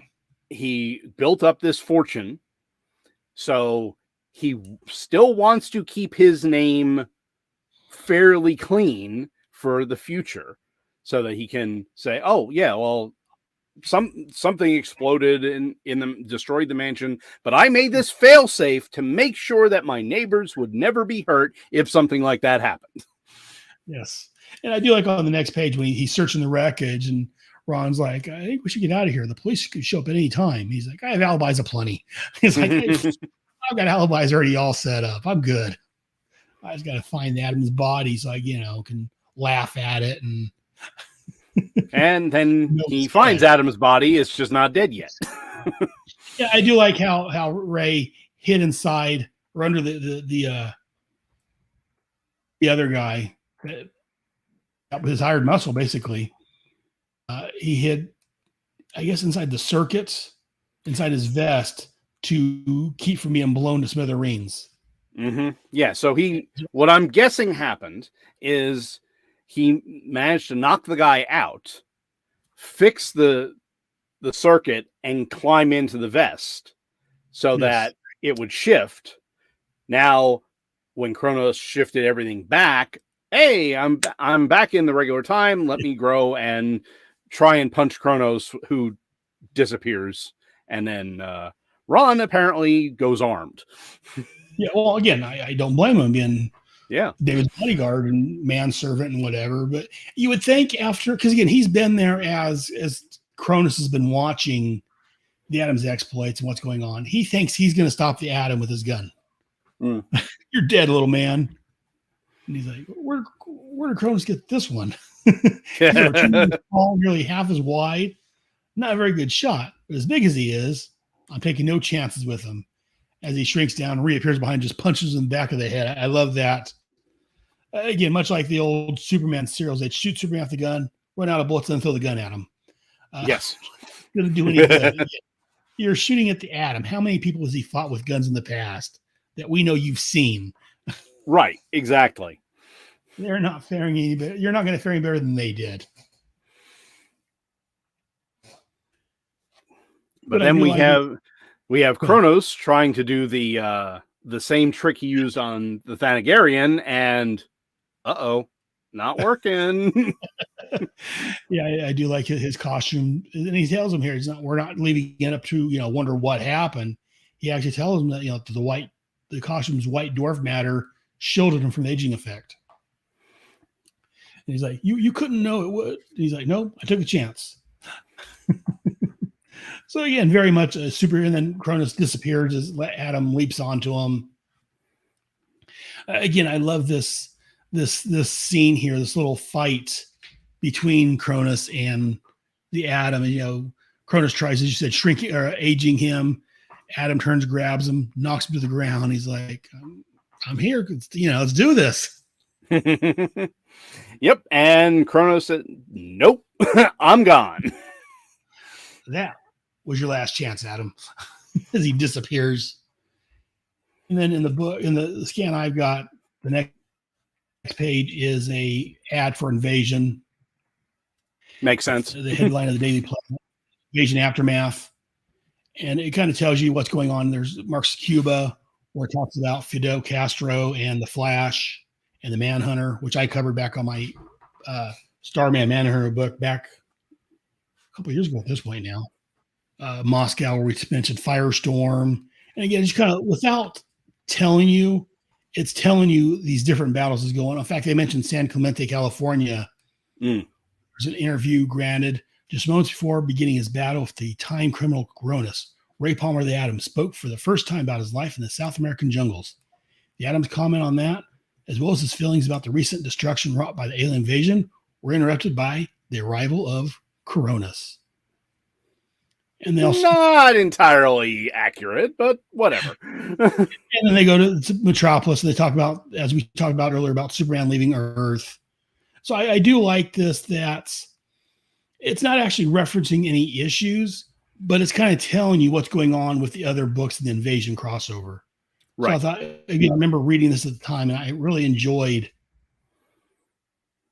these little experts like this telling you what was going on in the rest of the DC universe. I thought that was a nice touch. And then we end with David trying to disappear. And all of a sudden he reappears on the ground, and Ray's like, what the power, too much. Circuit scrambling, the bomb. And he's like, what bomb? What are you talking about? And then we end with the gene bomb going off, which I talked about in the Invasion series, that this was the bomb that the aliens set off to try to neutralize. And actually, I guess it was one Dominator that set the bomb off, trying to neutralize the metahumans, which DC used to help bring about an explanation for how they brought in some more new blood, if you will. Yeah. And I mean, that's a nice way to have this work into more creativity going on. Yes. Yeah, because there's always, you always got to have a reason of how these people got powers. How did, this person gain powers? And much like Stan Lee came up with when he created the X-Men.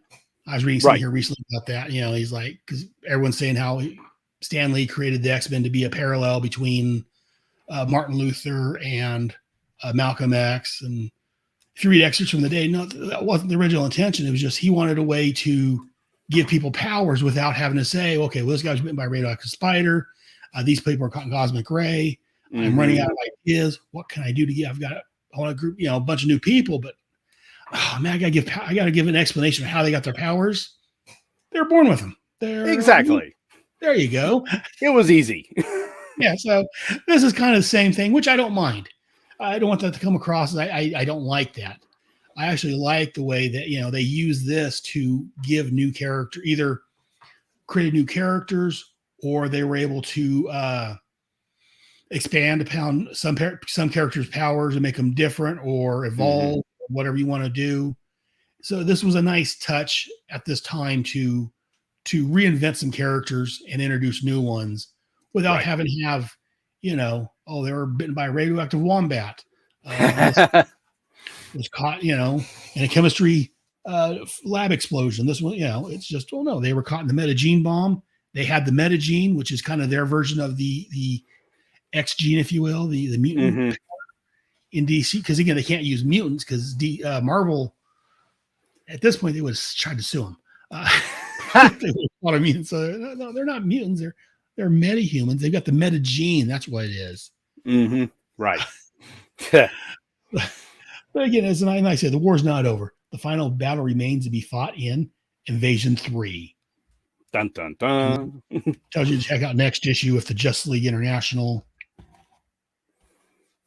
Again, I was reading at the time. And as I said, at the time, I was reading almost every DC book out there. And the ones I weren't, Invasion led me to have me start picking up. So, right. Yeah. Like I used to tell my comic shop, I go, I'm just going to start signing my check over you guys. It's easier. But yeah, so that was Power of the Atom 8. Very fun read. Yes.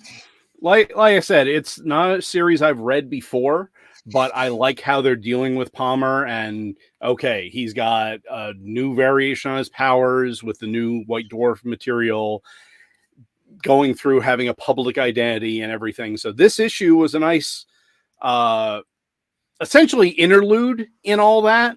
Got some action going. You tied up the Kronos thing, and now, oh crap, what's going next? Yes, that was very nice. Yeah, tied everything up, but left some tied everything that was going on up to this point up.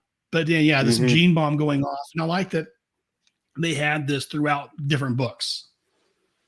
Yeah, this was the ending of a number of different issues, so you were able to see it from all these different perspectives of what exactly was going on. And I do like, I don't mind when each universe, like, the Batman books have their stuff going on, Superman has their stuff going on. But honestly, I'm a big fan of continuity, and I like when we see something happening in something's going on in book A, and there's a reference to it, and they don't have to tie into it completely or make stop their storyline and tie into it. But I like when there's a reference in book B about something going on in book A. They did that in I want to say it was West Coast Avengers, when in the Thor book, the Simonson run of Thor, they opened the Casket of Ancient Winters. So now winter is spreading across the globe, even though it's summer in California, and it's had a panel of people skiing in swimsuits. I do remember for details. Yeah. So I do like when, and it's a way, like I say, one, to me, it makes it more of a cohesive universe. And I know a lot of people complain about having to have continuity and things referencing. I like that myself. As long as you don't let it overwhelm and I think that's part of my problem with the current books. you seem to have to read everything to know what's going on. Yeah.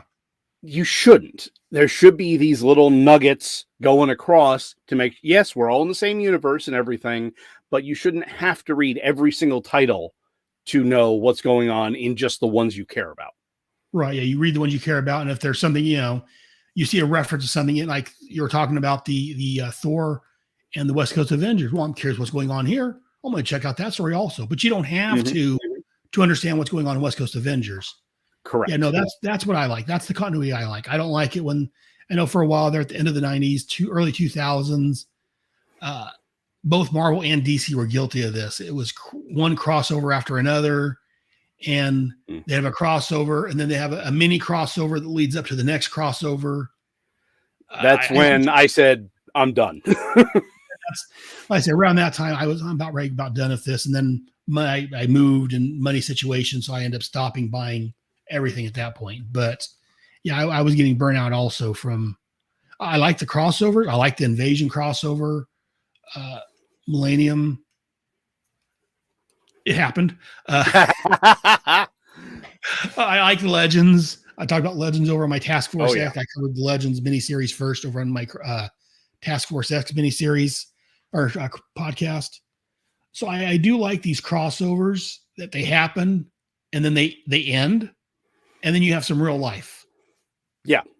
So you have, your character is going to go about their story, let it breathe, and then they get weaved back into something else. It's not just world-shattering event after world-shattering event after dimension-shattering event. Give me some. I like the soap opera aspect of the Triangle Superman books, where you follow them, into each one. All the subplots are there. Each book has their own little take on things, but it's the life of the characters. It's not just punching supervillains. Yes. No, I loved the Triangle era. I know Spider-Man tried it for a while. Batman tried it for a short period of time, and no one seemed to be in my opinion, quite as successful as the Superman books did for how long. I mean, I guess I could check with Michael Bailey. That's what they're covering, but I want to say it was 10 years, something like that. That's the number I was looking at. I was looking about a decade. Yeah, because I know it started in 91. Okay, I think it went into the early 2000s. And even before that, they were starting it. Right. Because at the end of, Action Comics say, see what happens next, check out Superman, and then check out Adventures of Superman. Then check out, it would tell you at the end of the book where to go next. Right. And eventually let's make it easier on our readers. Let's put the triangle, the Superman symbol on the front. And even when it led into other books like Starman, they would sometimes put the logo on there and like a half issue or whatever. Yeah. The Crisis of the Crimson Kryptonite. Yes. Starring Starman. Yes. Love that storyline. But, and then they did it for the Titans and Aquaman when they had the Millennium Gods or whatever it was. The Millennium Giants. Yeah. Millennium Giants. There you go. Yeah. They brought in some other books and had, 11.2, or 11.5 or whatever to let you know that this title ties into Superman. I love that concept. It makes it easier to, especially as a collector, to, or someone that wants to read the entire thing, to know where to go. Yeah. Put them all in order in one box. Yes. That's, I say that's how I've got my books. I've got my Supermans in one box, and I've got like pre and post Triangle, and then I got the Triangle era in order by Triangle number. Yeah, because it makes it it's easier. It's one long story to read, and it's in order. And so I do like when they do that. I wish they could do that more, I guess, because personally, it requires a lot of editorial cooperation. Oh no, I understand why they don't. I completely understand why they don't, because it does take. It needs Mike Carlin, is what it needs.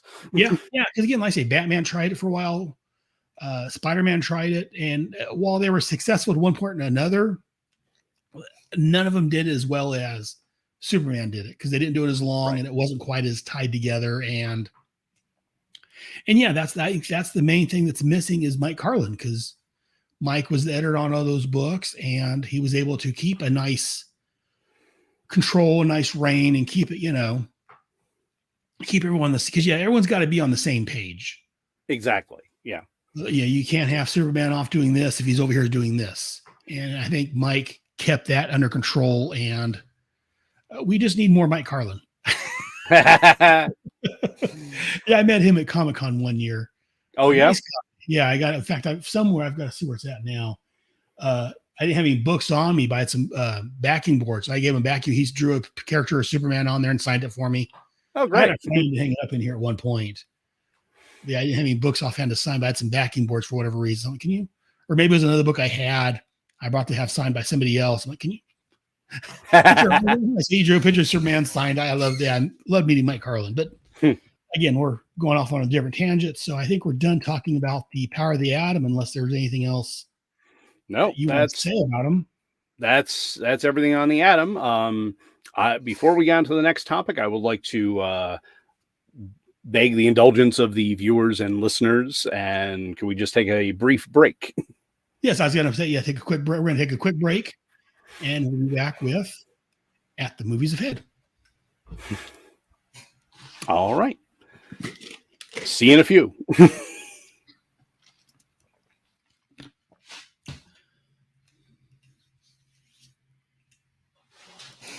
While he's away, so if there's anyone out there listening in TV land, we'll be back in just a moment. I'm going to stay on the screen, but I'm going to turn my cooler on for a minute.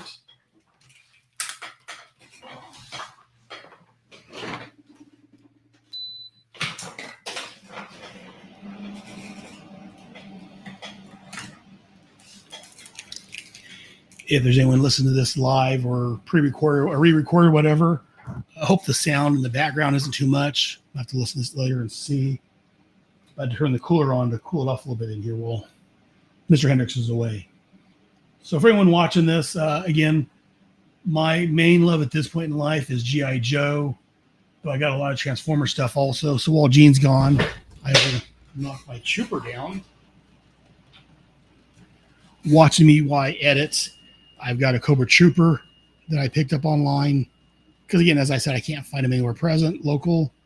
Got a Cobra Trooper, Reserve Officer. And I've also got a bat that I received from a good buddy of mine, Articulated Chad, over my G.I. Joe podcast. He's on my Bravo team a lot. They're watching me. They're on my computer, my mixing board, watching me as I record. And out in Manland, I've got my shelf here with my books on it, my writing books. I've got a hydrofoil that I mentioned on an episode of G.I. Joe. I went to a antique store / toy store, whatever. It's got a lot of old school stuff. He gave me that when I mentioned my podcast. He said, "Oh, you mentioned me." So I mentioned his place. I forget the name of it offhand now. It's in Fresno, California. They gave me the hydrofoil. I got the masks. I got Cobra Commander. I got two of them for Christmas. One for my wife and one for my in-laws. So I took the one back and exchanged it for a Snake Eyes helmet. I've also got the G.I. Joe, the Snake Eye sword up there. So again, right now, most of Manland is G.I. Joe, Transformers specific. I got a Firestorm statue over here on this other wall. Behind me, I've got my Transformers on a lower shelf I'm in the way of. Really low. I've got G.I. Joe down there. I had Transformers on that bottom middle shelf, but I moved G.I. Joe's there.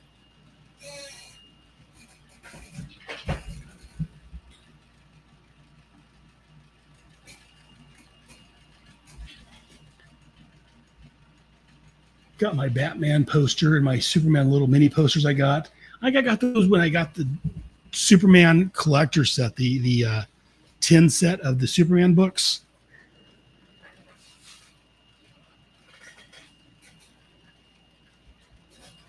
You're able to order some posters. I ordered those from that, I believe, some prints. Hung them on my door.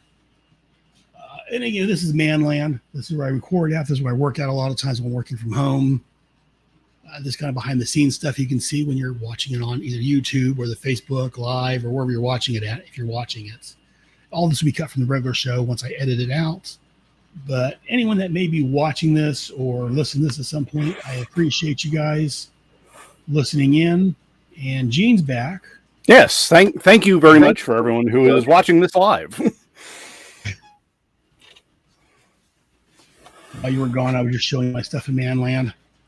Ah, okay.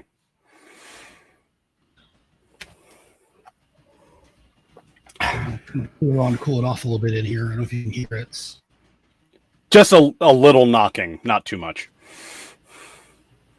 So, let me see. I have the door open now, so I have a little more air coming in. So I may try recording this next time with the air conditioner going. See how I get the sound. If I get the sound Okay. out. Oh yeah, we're doing Star Trek, so I have to put my Star Trek hat on. There you go. It says I was gonna change shirts, and I forgot I got my Firestorm shirt on. Ah, I was gonna put my Adam shirt on, then I forgot to change before I got started. But anyway, I don't have any Star Trek shirts, so we'll stay with Firestorm. So, if you're ready, Commander, sure. Captain, not sure what your rank is, but if you go by what I was in the actual fan club, I was a captain. If you go by what I was in the fan films we made, I was lieutenant commander. All right, Captain Hendricks. Let's go and get back into the show. And welcome back from the break. So this is time for, I'll play the intro for At the Movies Ahead. So this month, I'm going to talk about Star Trek and Star Trek Strange New World, which is the Paramount Plus prequel to Star Trek, the original series. Yes. It takes place of Captain Picard. Before Kirk came on board. Again, the reason I wanted to talk about this conversation, this came up, and we'll see where it goes as we talk about it, is that I'm on Facebook and I get very vocal about my thoughts because I don't care what people think about me. And a lot of people complaining, and it's usually Republicans, Trumpers, as I refer to them, very conservative people complaining about Star Trek being very woke nowadays. If Gene had seen this, he'd be rolling over in his grave, and this isn't what Gene envisioned. And so I've watched Star Trek in the past, but growing up, again, if you're mine and Gene's age, watching Star Trek in the past, especially if you're not old enough to watch it originally, you had to catch it on wherever you could. Mm-hmm. Channel 26 would play them some, so I'd catch them here and there once in a while, but I never got a chance to sit down and actually watch all the way through. It's on Paramount Plus, so I've been working from home, so I've actually finally sat down and watched the entire original series from beginning to end. And again, there's a lot of things I've seen previously just because I've seen the episodes when they've been aired on TV, but it's nice to be able to actually watch it in first run. Mm-hmm. And I know Captain Hendricks has a... I'm sure you've watched. I'm sure you probably had the box set. I wouldn't be surprised. I had the old Columbia House VHSs, the gray box VHSs. I had the whole set. Then I got the DVDs. Now we have the Blu-rays. So yes, I had seen the entire series through a number of times. And the most recently, we started, and this was a family thing. Very nice. We would watch an episode of Star Trek on the 50th anniversary of its release. Oh, very nice. When the 50th anniversary came around, we started with the first, not the Where No Man Has Gone Before, right, but the Man Trap, the actual first episode broadcast, and we went in broadcast order and watched them. And so that was interesting to see because usually I would like throw a tape in, watch the 2 episodes, put the next tape in. But this was, I was able to actually watch that week. And then I have to wait until the next week to see the next one. And then, it's summer. Can't watch anymore. Gotta wait till September. So it was interesting seeing Star Trek the way my mother watched it. Because she was a freshman in high school when Star Trek came out, and she watched it every week. Oh, very nice. Yeah, see, it ended the year I was born. So, yeah, I missed the original run of Star Trek. So I had to watch it again in reruns whenever I could catch it. And Again, my family didn't really talk much about it, so I don't think they watched very much of it. So I know my stepdad, I think he kind of watched some Star Trek, but again, we didn't talk a whole lot. So for other reasons. But anyway, that's for another therapy issue. I mean, another episode. And I know I've been watching Star Trek Strange New World. I know me and Gene's talked beforehand that Gene hasn't really watched any of these because he doesn't like, oh, I'll let you're here going. Yeah, it's a hang up that I personally have. We were talking about continuity before. Right. I'm a continuity nut. So like when Enterprise came out, well, first red flag is they refused to call it Star Trek Enterprise. But when Enterprise came out, and they contradicted the original series in the first episode, I said, I'm going to be done. You guys can watch it. I'll be over here. So I don't like things that go back and fill in, but change. If you fill in and leave stuff alone, hey, I got no problem with it. So it's just, and there's the other reason is I'm not paying for another damn streaming service. I hear you. And the same thing when I talked with, I think it was Ryan about Star Wars. That's one he didn't like the prequels, is because we already knows what happens to everybody. We know where the story is going to be. So he didn't find much sense in the prequels. Now Strange New Worlds, it makes more sense because we only know of one adventure with Captain Pike. So, okay, there's a lot there. There are two characters that you know what happens to them, Pike and Spock. Everyone else is up in the air. We do not know any of that. So there's a lot of freedom there that they can work in the history and whatnot. And I've heard some things about it, so I know essentially what's going on with it. And there are people that I know that love it. There are people I know that aren't fond of it. To each his own. Right. And so I'm in the middle. I'm again, as we talked about previously, I'm more into Star Wars. I'm not, I don't own anything Star Trek. I don't think at this point, or if I do very little. When I was a kid, I had some of the toys. As I talked about previously, I had I think it was the doll size ones, the Mega or whatever. Right. There was a Enterprise bridge set with the transporter. You could rotate to make it look like they're transporting out. I had that play set with, I forget her name, the bald chick from the original Ilea movie. Yeah, I had her action figure and the Star Trek bridge set when I was a kid. So I enjoy Star Trek, but I don't follow it religiously. So, so I've watched Picard. I've watched Discovery, which started off before Star Trek, the original series, and then spoilers, it jumped to the future, like 900,000 years in the future. Right. I like is it. I like when it jumped to the future because, like you said, it doesn't mess with any continuity. Yeah. Now it's free to do what it wants to do because that's where I like the way it was, where they had the original series. Then the original series movies. Okay, that's the one cast. Then they went to Next Gen. And then Deep Space Nine and Voyager. And they were all, moving forward. Right. And even Star Trek Online, the video, the computer game, the massive multiplayer online role-playing game. Right. That is set in the 25th century. So that's beyond where Next Gen and everybody was. So it's always moving it forward. It's when they started going and saying, we have to go back to the original series. That's when they kind of lost me because, okay, I understand there are stories that could be told there, but there's so much more you can tell that way. Go forward. And like I said, until recently, not having watched the entire series, I didn't mind. Like I say, I watched the first season of Enterprise and then life got in the way. I forget what it was. And it was like I thought it went on Friday nights or something. And whatever reason I stopped watching Enterprise. Not that I didn't like it, but it just, life got in the way and either other better things were on or was with friends or something. Friends, what are those? A couple of the guys I had hang out once in a while. but yeah, I enjoyed Enterprise, what I saw. Plus it had Scott in there from Star Trek. Yeah. It had Scott Bakula from Quantum Leap in there.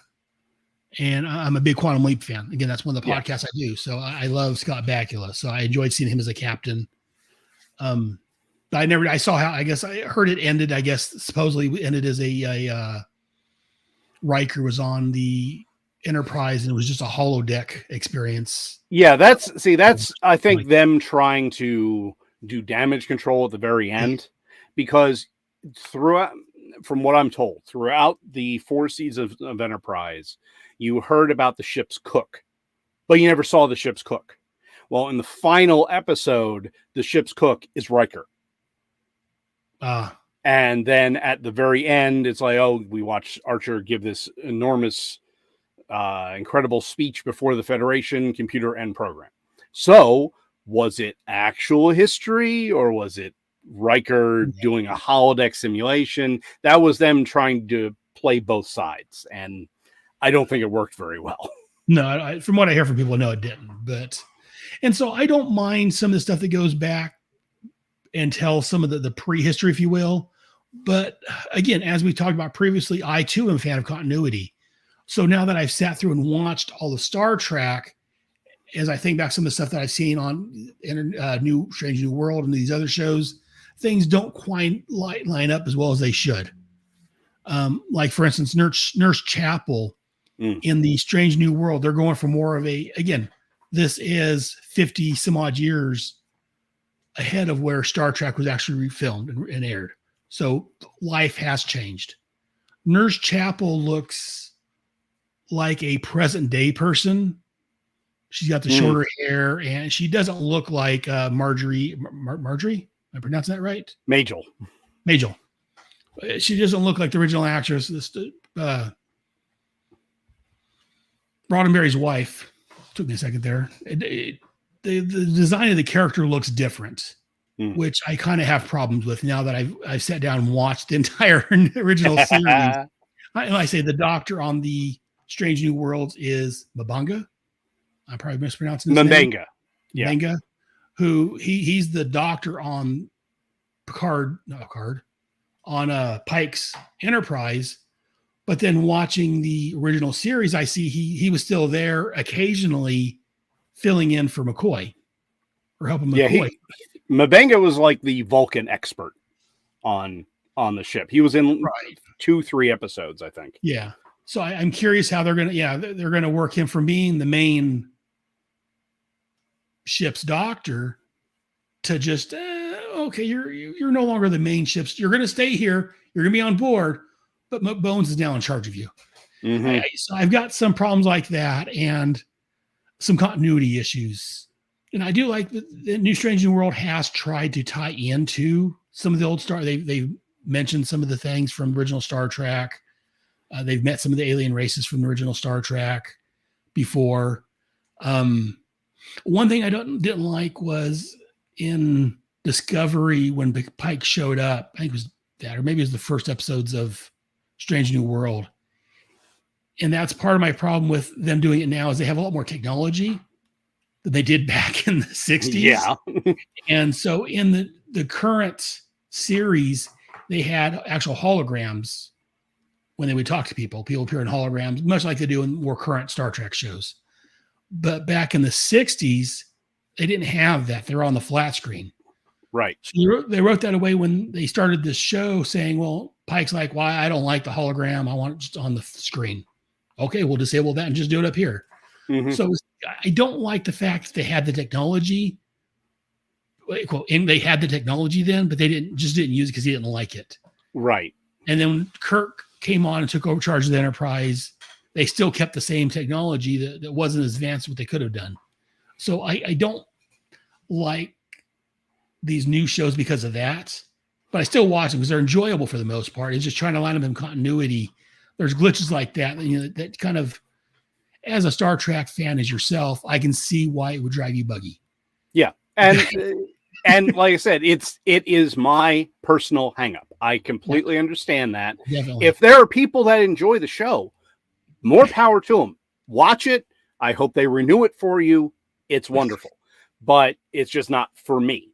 Yeah, So I'm enjoying it, but I understand where you're coming from. I can definitely get behind your position and why I don't like the fact that they're retroactively changing things. mhm. But one complaint that people make, and again, is it's usually ultra conservatives, is that this new Star Trek is too woke. Strange New World, they've got people on the ship that's non-binary, Mhm. that's gay, that's this and that, and they're like, well, Roddenberry. Well, if you watch, they're like, well, yeah, there's old Star Trek had controversial stuff, but it was more subtext and a lot more under the. No, it wasn't. Yeah, so I'm watching, like, for instance, the episode of the and I forget the name of the race, but the half black, half white. Yeah, one of which was the Riddler. As one of them, yeah. To me, I'm watching. I'm like, this is very in your face about black and white relations. Yeah. This isn't subtext. This is. This isn't subtext. This is text. Yeah, that's kind of what I want to tell you. And I was going to talk about this myself, complaining about it. But you know what? I'm talking about Star Trek. I know a couple of guys that are into Star Trek. I know a couple of guys have Star Trek podcasts. I know either Kevin or one of his guys have a Star Trek podcast. You know what? I know Captain Hendricks is a big Star Trek, because we've talked previously and other. Mhm. But it's been a while, quite a while, since I've had a chance to actually talk to Gene. Let me see what Gene's doing. Let me get the Star Trek guy, because when I think Star Trek, you're one of the first people I think about. Oh, thank you. You post a lot of your pictures of your Star Trek cosplay, and I know we've talked in the past, and I know you're a big Star Trek fan. So yeah, I grew up with Star Trek. My first exposure was the motion picture. Motion picture is still my favorite movie. Period. End of sentence. Very nice. So I got into it. Let me interrupt you real quick. So I liked, for the most part, like I said, I'm not a Trekkie, but I've liked all the Star Trek movies to one point or another. I've seen online, supposedly, I think it's the odd numbers are the good ones, and the people saying the even numbers are the bad movies. It's the other way around. Is it the other way around? Oh, okay. Yeah, most people say the even numbers are the good ones, because the even numbers are Wrath of Khan, The Voyage Home, The Undiscovered Country, right, and then you get into next gen stuff. Right. But see, I like the motion picture because it is, out of all of them, it is the only actual science fiction movie. Because at the end, you don't know what happens. You know they solved the problem, but what happened to V'ger, Decker, and Ilea? What's going on there? Did they go and become the monolith in 2001? What's happening? And the only time a weapon was actually fired in that movie was to destroy the asteroid in the wormhole. Right. That's only weapon fired. So it's a thinking movie. It is a true science fiction movie, in my opinion. Right. That's why I like it. And it's a much better reflection of the original series, because the original series is a thinking show. Mm-hmm. Yes. They present you with this issue. Whether Kirk solves it correctly or not is really up for the audience to decide.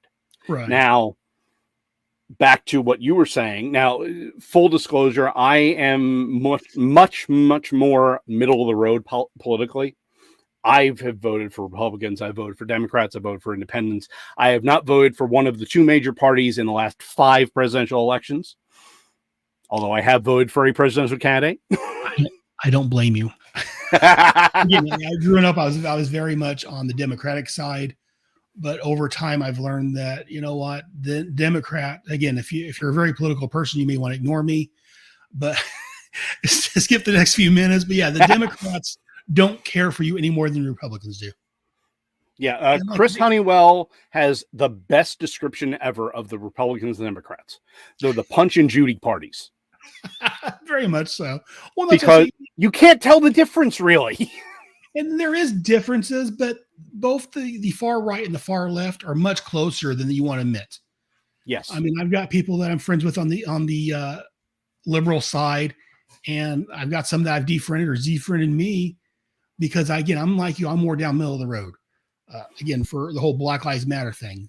Again, not to upset any fan listeners or anything, but I know when that whole thing was going on, I have this gal I used to work with. We we were work friends. We hung out once, twice after work. I went to her boyfriend's birthday party, things like that. And we were good friends. We always joke around. And she started dating a black guy. They moved to Ohio or somewhere back east. And during the whole Black Lives Matter thing, she was very vocal about Black Lives Matter. I'm like, well, to me, Black Lives Matter doesn't do anything, because it's not just Black lives in danger, especially, again, this is going to upset any Trumpers listening, but when Trump was in office, he was always talking about how Mexicans are invading our southern border, the China virus, black people do that, so he was very, and his party was very much, while maybe not racist, had racist-like tendencies. Let's put it that way, just to be politically correct. And so I'm like, well, yes, black people are in danger from cops and all this other stuff, but so are Hispanics. So are, Asians are being beat. I'd seen news articles where Asian guys are being beat on because of the COVID, because Trump saying it's the China virus. So they're blaming Chinese people, even though there are Americans that live here in the United States. They're of Asian descent, so they get targeted. Right. I'm like, it's not just black people in trouble. It's, American Indians, it's Hispanics, it's Asians, it's all these other groups. Well, we're not saying they don't matter too, but you're focusing on black. So let's say by some miracle, tomorrow Black Lives Matter works and all black people are treated as equal as white people. Now, what do? You move on to Asians and spend the next, how long have they been fighting for black lives? 200 years? Spend the next 200 years on that. The problem isn't with race per se, it's hate. Right. You're always going to find some reason to hate somebody. And Star Trek, going back to Star Trek is in several episodes, Yeah, I mean, if you look at the original series, 1966 to 1969, the way the show was set up, just plain on your screen every week set up, you had a black female lieutenant, ladies and officer, and a Asian male lieutenant on the bridge, completely trusted by Kirk and everybody else, to the point where at one point Spock, as Uhura is repairing something in one of the episodes, he says, "I wouldn't trust anyone else to do this but you." Right. I mean, in the 60s, this is major wokeness. Yeah, and that's what I tell people. The Star Trek for the time, now it's nothing. But in the 60s, when this came out, in fact, I know there was the one episode where Kirk kissed Uhura. Yeah, the actual first in American television history, the very first American television interracial kiss. I don't say all of television, because apparently there was a British show a few years earlier that had interracial. Yeah, but was not even shown in the South. Right. That's how controversial this is. Well, not only that, but she was under, I think she was under mind control, or was. They both were. They both were. And she said she was scared and everything. Right. So they were forced to do it. So that gave the writers an out. Oh, yes. Well, but it was still there. It was still shown. And that's what I'm going for, is that they couldn't even have it shown as a regular kiss. It had to be, they were forced to do it. Right. And even then, the people in the South, we can't have a black woman kissing a white man. That's outrageous.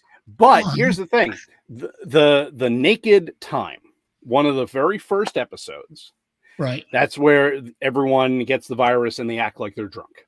Okay, Sulu thinks he's D'Artagnan. He's got the shirt off, right? Sword going, everything. Comes up onto the bridge, grabs Uhura. And what does he say? He says, "I will protect thee, fair maiden." Yes. What's Uhura's line? "Sorry, neither."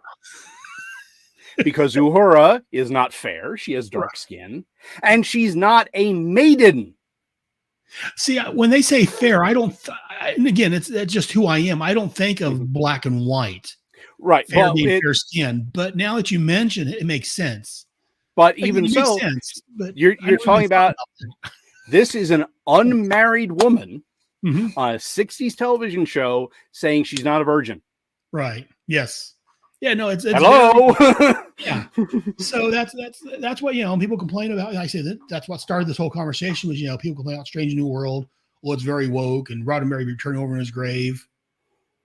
Well, from what I understand, Roddenberry had some personal thoughts that maybe didn't line up with the liberal thoughtscape, from what I've heard from people. Again, I don't know. I never met the man. Yeah, I haven't seen very many interviews with him because, again, I'm not a Trekkie. You would probably know better than I am. I would. But Star Trek itself, for whatever Gene's main thoughts in life or whatever, he could have been a member of the KKK as far as I know. Star Trek was very, in my thoughts, and again, I want to get someone that knows, that can tell me, no, Aaron, you're stupid, you're being an idiot. Was very liberal, very, as I told people, it was very woke for the 60s. It was. It had its right-wing side of things because obviously they're military. Right. There were several allusions to the Vietnam War where Kirk was saying, no, essentially what the U.S. was doing in Vietnam was the right thing to do. Right. So it was on both, it played both sides, but for the most part, you had like the super obvious racism episode that you had already mentioned. Yeah. Let that be your last battlefield. You had a bunch of other things on there, like in Balance of Terror. That's the one where you see the Romulans for the first time. Okay. This is the first season, so it's before Chekhov. So they had a rotating set of navigators. There was a navigator, Lieutenant Stiles, on the bridge, who had a ancestor who died in the Earth-Romulan War. Right. Well, he immediately sees what the Romulans look like and starts making comments about Spock. Kirk flat out says, "Leave the bigotry in your quarters." Yes. Yeah. Again, that's not subtext. that's and so that's why I laugh, and I'm like, have you ever seen Star Trek? Because again, even before I sat down and started my watch through of it, I knew of like the black and white episode. I knew I knew Star Trek was very liberal for its time. Nowadays, not so much. I mean, Kirk, my God, almost every woman that showed up on the show, Kirk had to sleep with. But see, that's where something, and this is a theory that I hold to. If you watch it in order, right? Kirk, well, you just lost something on your wall. One of my reaction figures. Yeah, Lady J. Okay. Anyways. Well, she was pining for Flint and couldn't take it anymore. Yes, she sacrificed herself. Anyways, so yeah, so when you have episodes like we were talking about, and it's right in your face, but this was Star Trek in the 1960s. You have to remember historical figures in their context, what was normal for their time. You can't impose today's standards on Abraham Lincoln, for example. Right. Probably the greatest president the country has ever seen. The man was racist. We know that, but that was how everyone was programmed to think back then. Right. Doesn't make him any less of a great president.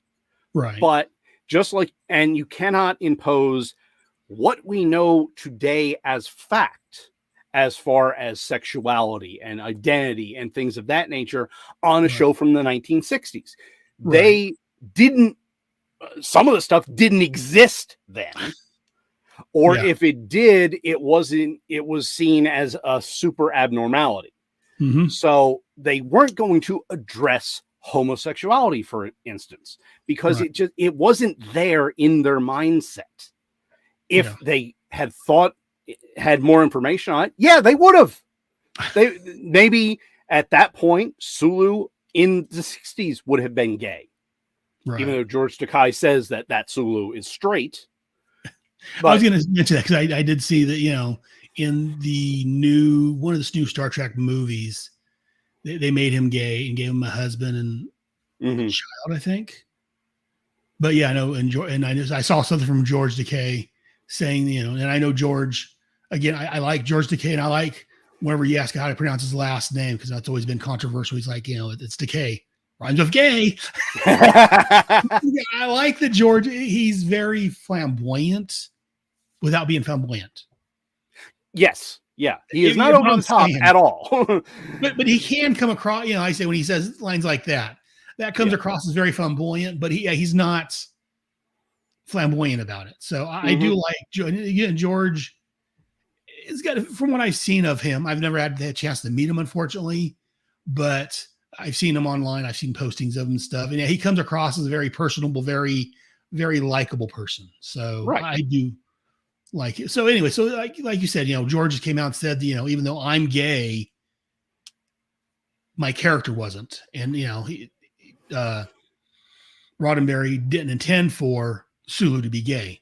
Right. But you still had a lot of stuff worked in. Right. And like you said, maybe if homosexuality was, it was a thing then, but it was, like you said, it wasn't out in the open. It was, the dirty little secret. It was, if you like, the same sex, there's something wrong with you. You're a deviant. You're, especially more so in the 60s and like when I grew up in the 80s. And even then it was pretty bad. You had, Boy George and Prince and things like that came across as whatever they were. But in the 60s, it was even more tightly wound, I guess.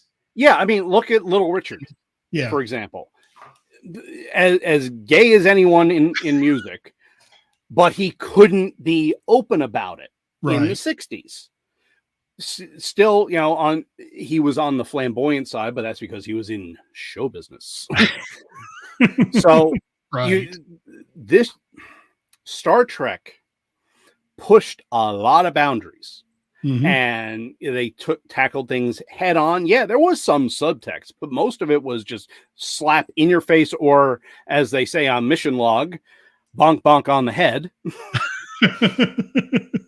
It's right there. The message of this episode is right here. It almost like He-Man came back and said, and was talking to you at the end of the episode. Yeah. Or if they would have done that, maybe, Kirk would have shown up at the very end, and remember, judging other people for their skin color is wrong. Yeah. Don't do that. That's what Romulans do. Don't be a Romulan. Be a Klingon. Be a human citizen. Yeah. Any show that has Dr. Martin Luther King beg an actress to stay on, there's got to be something there, you know? But yeah, that's what I've always thought that, that again, even before I started my watch through that, I don't know what you're talking about. To me, Star Trek comes across as very liberal, for the most, like they did play both sides at times, and they would have, again, the military aspect, and they did have some right-wing type thoughts on there, but a lot of it, especially then through my watch, they had that one episode where they went to that one planet that had guns. It was like old gangster time, and they had guns, and it was a piece of the action. They say, I don't remember all the names, but I knew you would.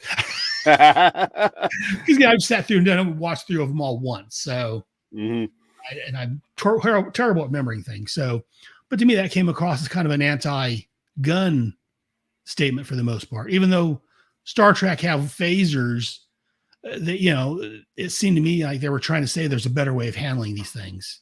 Right. Yeah. It's very liberal comment. The solution of it was, hey, we're going to put the ship's phasers on stun and stun everybody in a 2-block radius. Guess what? If you want a bigger gun, we got it. Maybe you should listen to us now.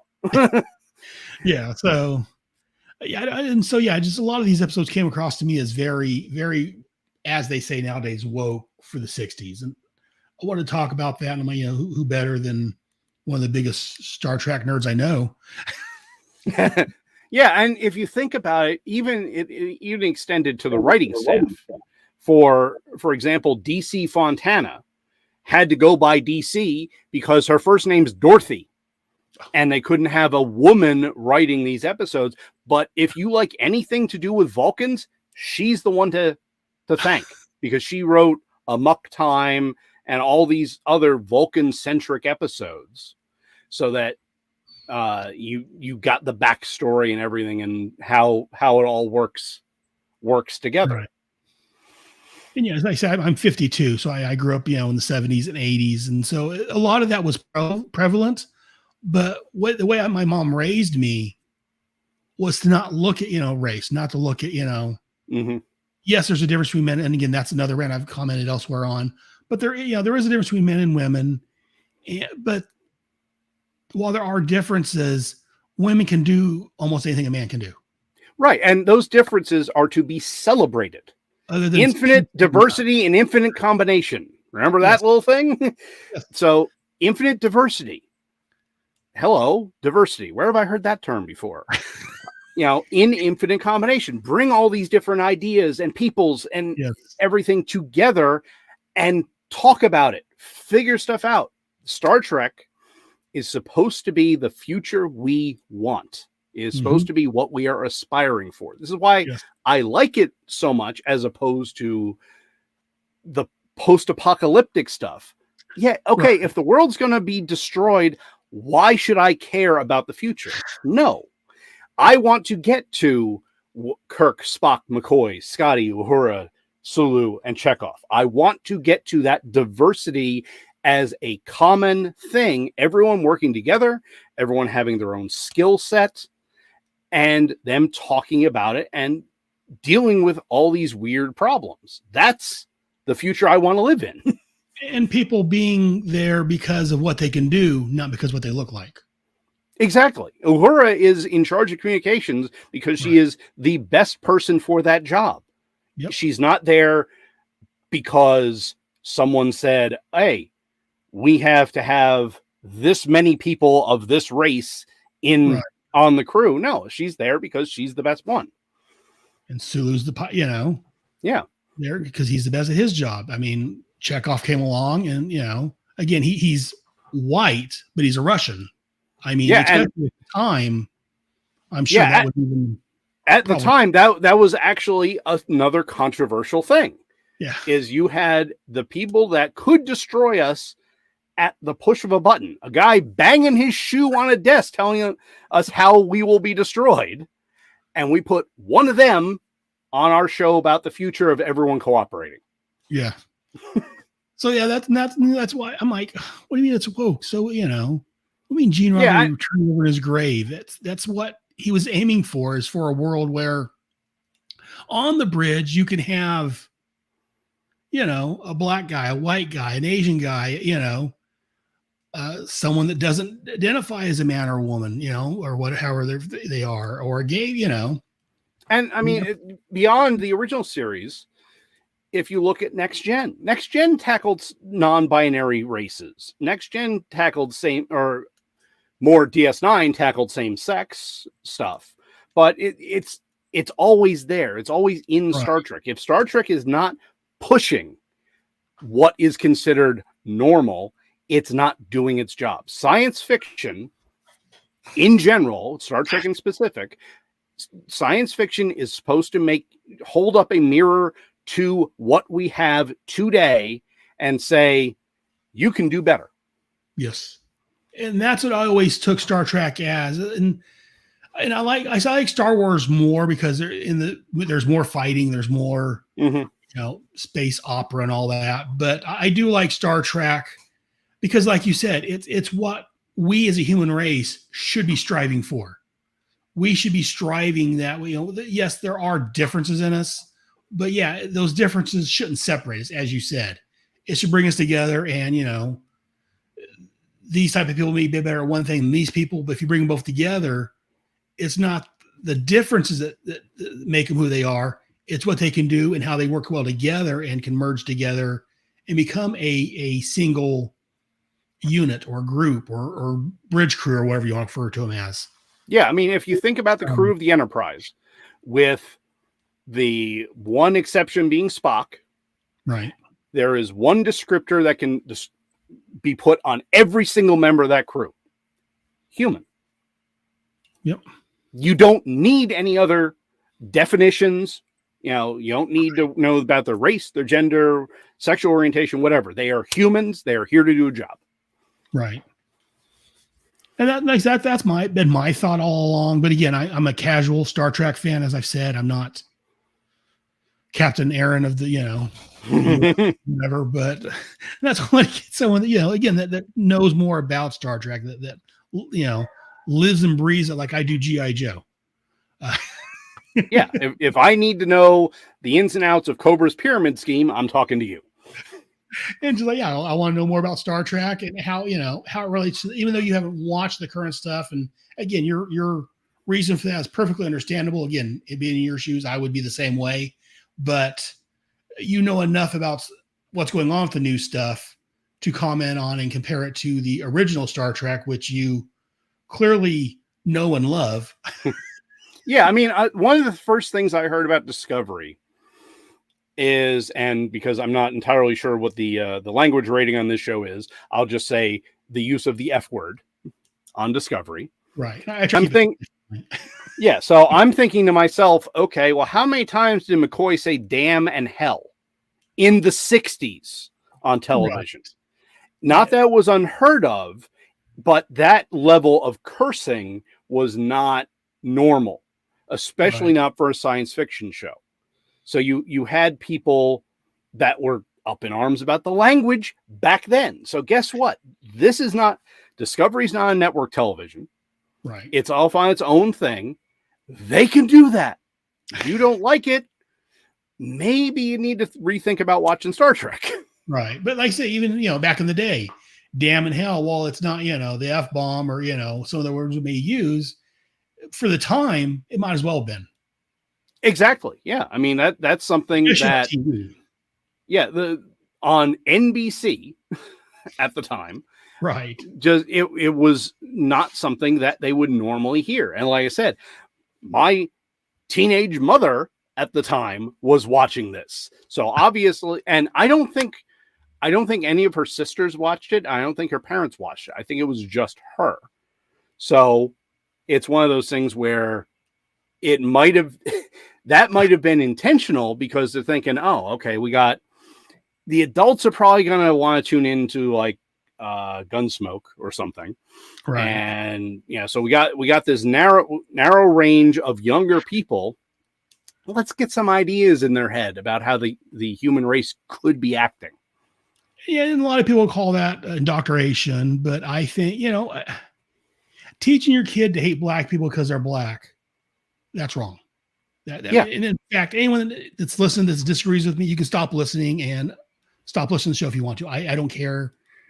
Honestly, if you think that teaching young kids that black people are inferior just because their skin color, I don't care if you listen to my show or not, honestly. Exactly.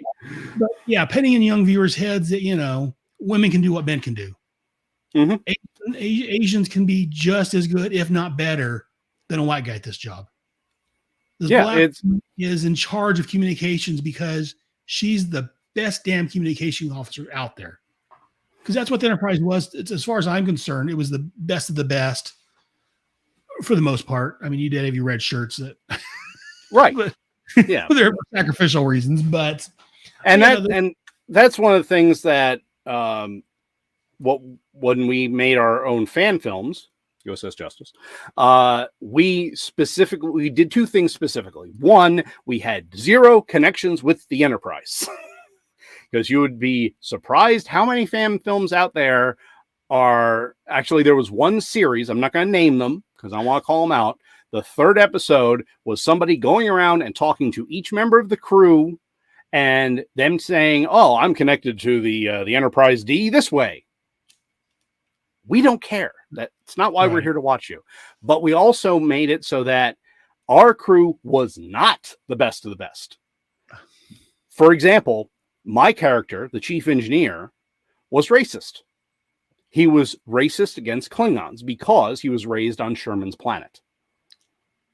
So that, for those of you that have not watched the series recently, that's the one that was being terraformed half by the Federation and half by the Klingon Empire. So it doesn't make an excuse, but we purposely wrote in every time he did something racist, he would be proven wrong. Right. So, like, there was a whole episode where, oh no, we can't. The Klingons obviously destroyed this, and then his enlisted chief was right next to him and said, maybe you should look over here. He said, wait, that's Romulan. What the hell? But you use it to prove a point, which exactly. Yeah. Which again might be considered woke nowadays, but that's another story entirely. Well, actually, no, we're not. But see, we were doing the same thing that Star Trek was doing originally. We were pushing the boundaries. We were saying, okay, yes, people do act in this manner. That is not correct. So, see, the way I'm raising my kid, and I'm sure the way you raised your kids, is you look at the individual. What that individual says, what that individual does. Right. Who cares what this is? Yes. It doesn't, it's how they act. It is not judging them by the color of their skin, but by the content of their character. That sounds familiar. Yeah. And that's what Star Trek was doing in the 60s when Dr. King was speaking about equality. And it's just been pushing forward. There are more diverse people out there now that need to be included. That's what Star Trek's doing. It's not about a quota thing. It's not, we have to have this many gay people, this many non-binary, this many this. They exist, therefore they should be on the show. That's simple. And I have complained when they've made changes to characters to change him to, like Bobby Drake, Iceman, over in the Marvel universe. They've made him gay. And the way they did that was, again, spoilers for Marvel Comics for the last, oh God, this has probably been 15 years ago now. I don't remember when they did this storyline. It's been a while. Yeah. But they brought the original X-Men to present day, and Gene was reading Bobby's mind and goes, oh, you're gay. Even though, there's been 50 years of whatever characterization of Bobby dating women. And again, they're like, well, just because they don't show it. But no, see, comics are different. We have this slight advantage, especially back, as we talked about the Atom, of we can not read their mind, but we see their thought patterns. We can see what they think. Yeah. So Bobby Drake has never exhibited any signs of liking guys. So now, if he had, if let's say 3-4 years before that, if he's being introspective and saying, wow, I date all these women, I have zero success with them, and starts questioning himself and moves on to that, that's different. Yes. That's not just flipping a switch and saying, oh yeah, he's gay now. Yeah. Gene's like, oh, you're gay. What? No, I'm not. Oh, maybe I am. Okay. And then he started being gay from that point forward. I've got problems with it. Or I know they've been talking about on some boards, I guess they're talking about Gino, and again, I'm messing up his name. The black guy was most recent I can think of was Mandalorian. Oh, Moff Gideon. Yeah. Whatever. See, I know him from the old TV show Homicide: Life on the Street. Because he was the lieutenant's son. Oh, okay. But yeah, he's a fine actor. A lot of people are talking about having him being Professor X in the new Marvel reboot. Giancarlo Esposito. Thank you. There you go. I knew I was going to mess his name up, and I couldn't remember. But that's what. Yes, him. And they're wanting him to be Professor Xavier. And I'm like, see, I don't like when they change race or sexuality or gender of a character.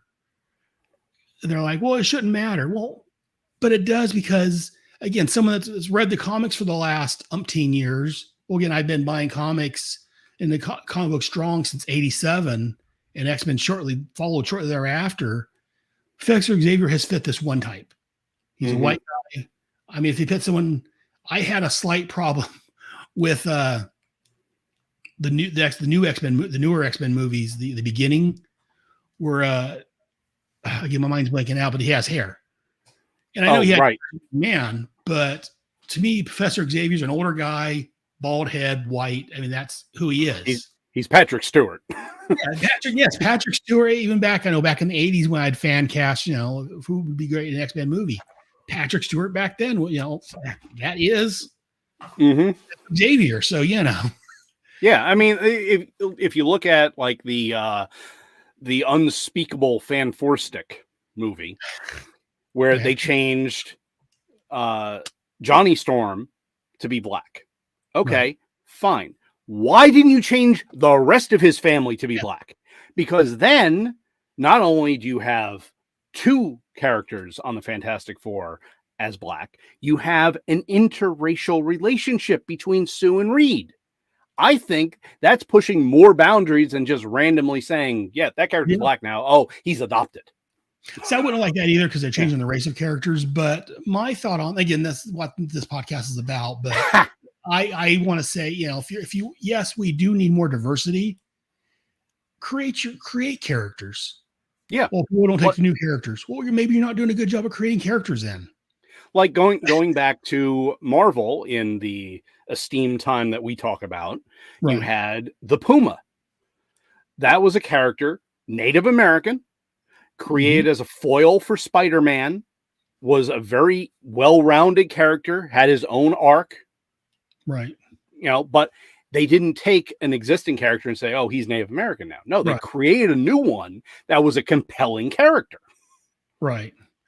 So again, and that's where I'm starting off on a tangent that I want to do. But so yeah, I don't like when they change a pre-existing character, but if they bring in a character, yes, definitely. If you want to make them black, Hispanic, gay, bi, non-binary, whatever, that's fine because you're creating a new character and you're being creative.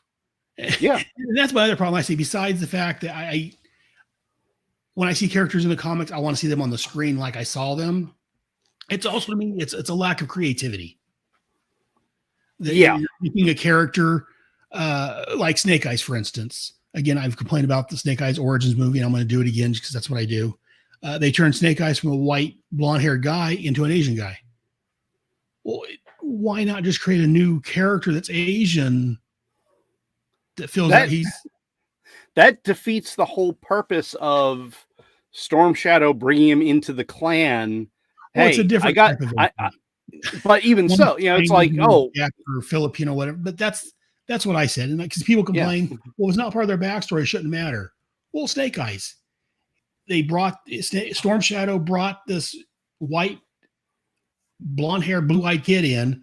His family accepted him, made him one of their own. In fact, they liked him so much they were going to give him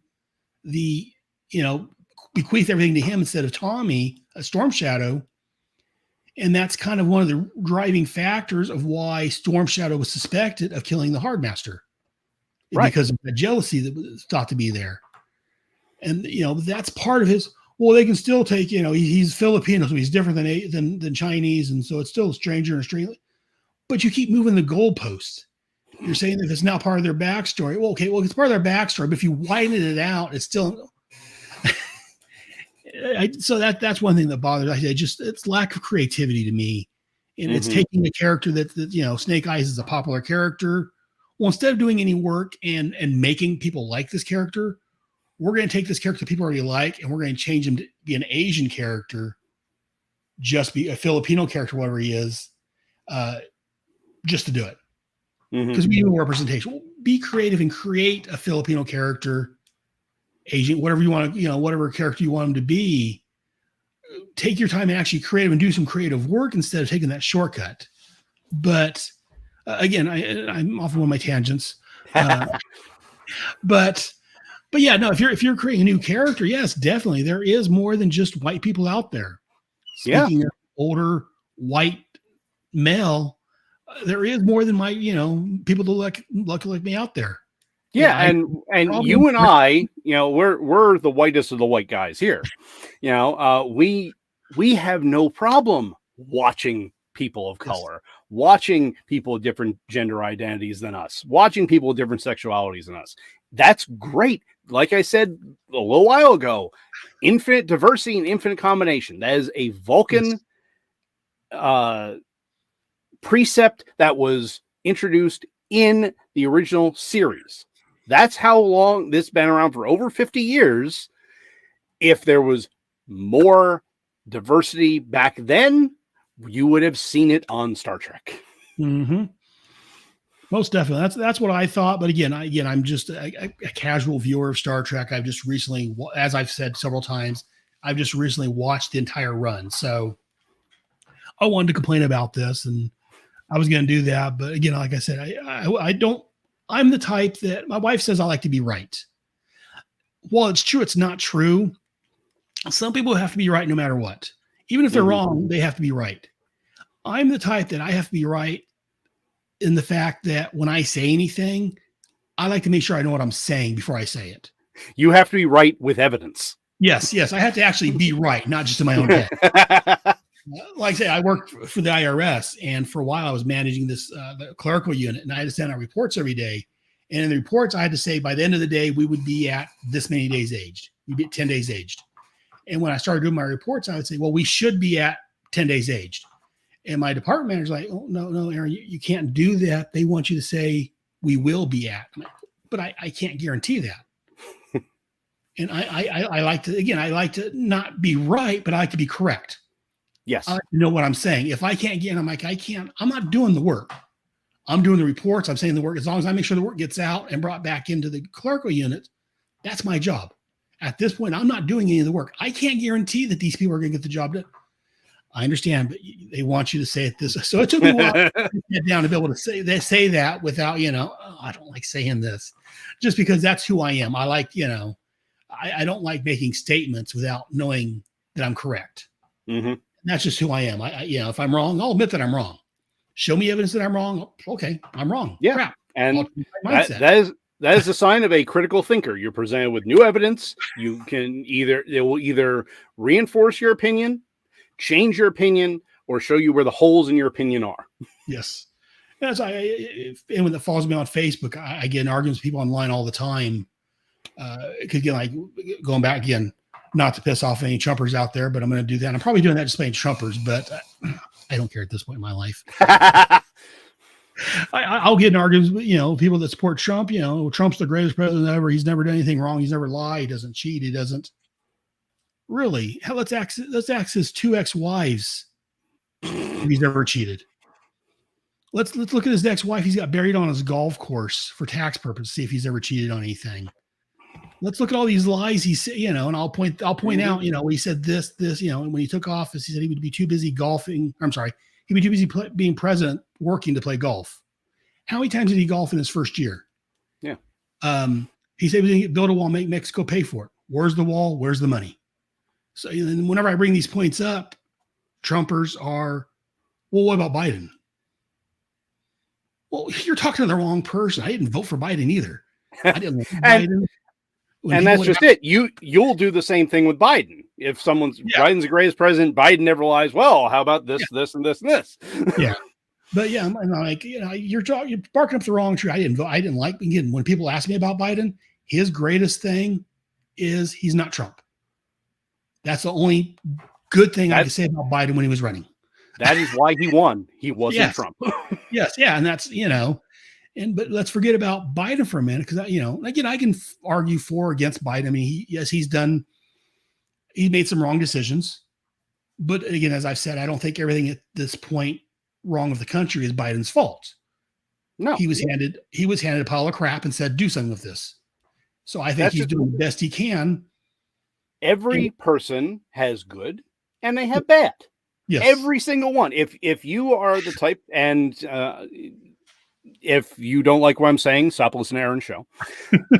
If you're the kind of person that will only vote for someone if they have the quote unquote correct letter after their name, maybe you should get an original thought now and then. Yeah, that's what one guy, he's like, well, I only vote for Republicans. Well, you're part of the problem with the country. Exactly. If you're going to vote for anyone with us just because they're Republican. And the same way, if you only vote for Democrats, just because they're Democrats, I mean, yes, if you vote for Democrats because you think they're the best for the job, go for it.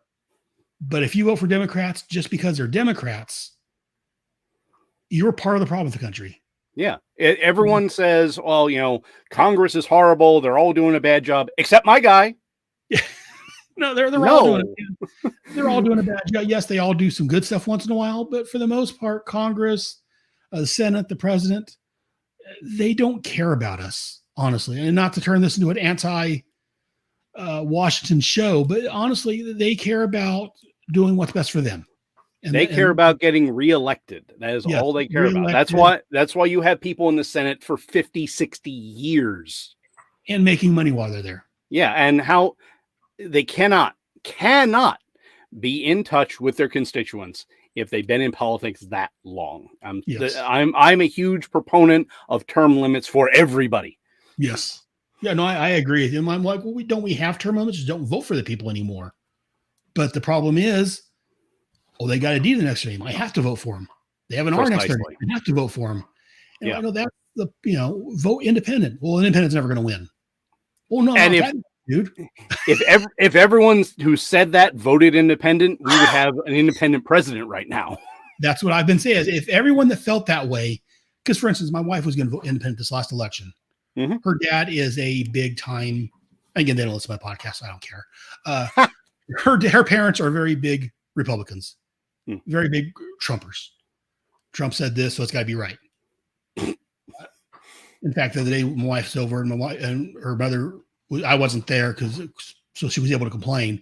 She was like, "Well, IRS hired 87,000 come after us middle class people," and my wife's like, "I'm sure they have. Ask Aaron about it. Aaron works for the IRS, and he should know these things." Well, no, I'm not going to bring it. Well, of course, you're not going to bring it up to Aaron because Aaron will bring out facts and like if you look, if you can't have those pesky facts involved. Yeah, if you bring up the infrastructure bill that they passed that Biden signed. That 87,000, actually, the numbers never actually mentioned in the bill. They're allowed so much money. Right. It's over 10 years. It's between now and 2031. They're going to hire these people. And it's not just IRS agents to come knocking on your door demanding money. It's for IRS agents. It's for people in exam in my area. Because I know personally there's 2 people retiring soon and 1 that's quitting just in my local office. That they're going to hire people for. It's for customer service reps to answer the phone and tell you, yes, your money's on the way, or we're waiting on this or whatever. It's for IT people. It's not just for agents to come knocking on your door, demand money from the middle class. And the same people that complain about hiring new people will complain about, why haven't I got my return yet? Yeah. Well, I had one guy who was complaining about that. I'm like, and he's like, well, you're familiar because I have my Facebook profile because I'm not ashamed of it. I work for the IRS. And he's like, you says you work for the IRS. You can deny they did this?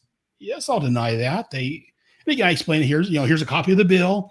It's over 10 years. It's higher for, like I just told you, for, yes, IRS agents. It's to hire customer service. It's to hire IT people. It takes personnel. IRS is more than just IRS agents knocking on the middle class door. There's a whole bunch of support personnel, if you will, that's there to make the place run. So you're not all Elliot Ness. Okay. Yeah. And he's like, well, maybe you can get some liberal to believe you. Well, if you're not going to believe me, don't ask the question, first of all. Right. So you don't know me. Why call me a liar if you're going to ask me a question? And then whatever I say, well, you're probably lying. If you don't want to listen to me, just shut up. I don't have time to waste on you. Go back into Fox News then, because nothing I say you're going to believe anyway. So don't worry about it. Just live in fear.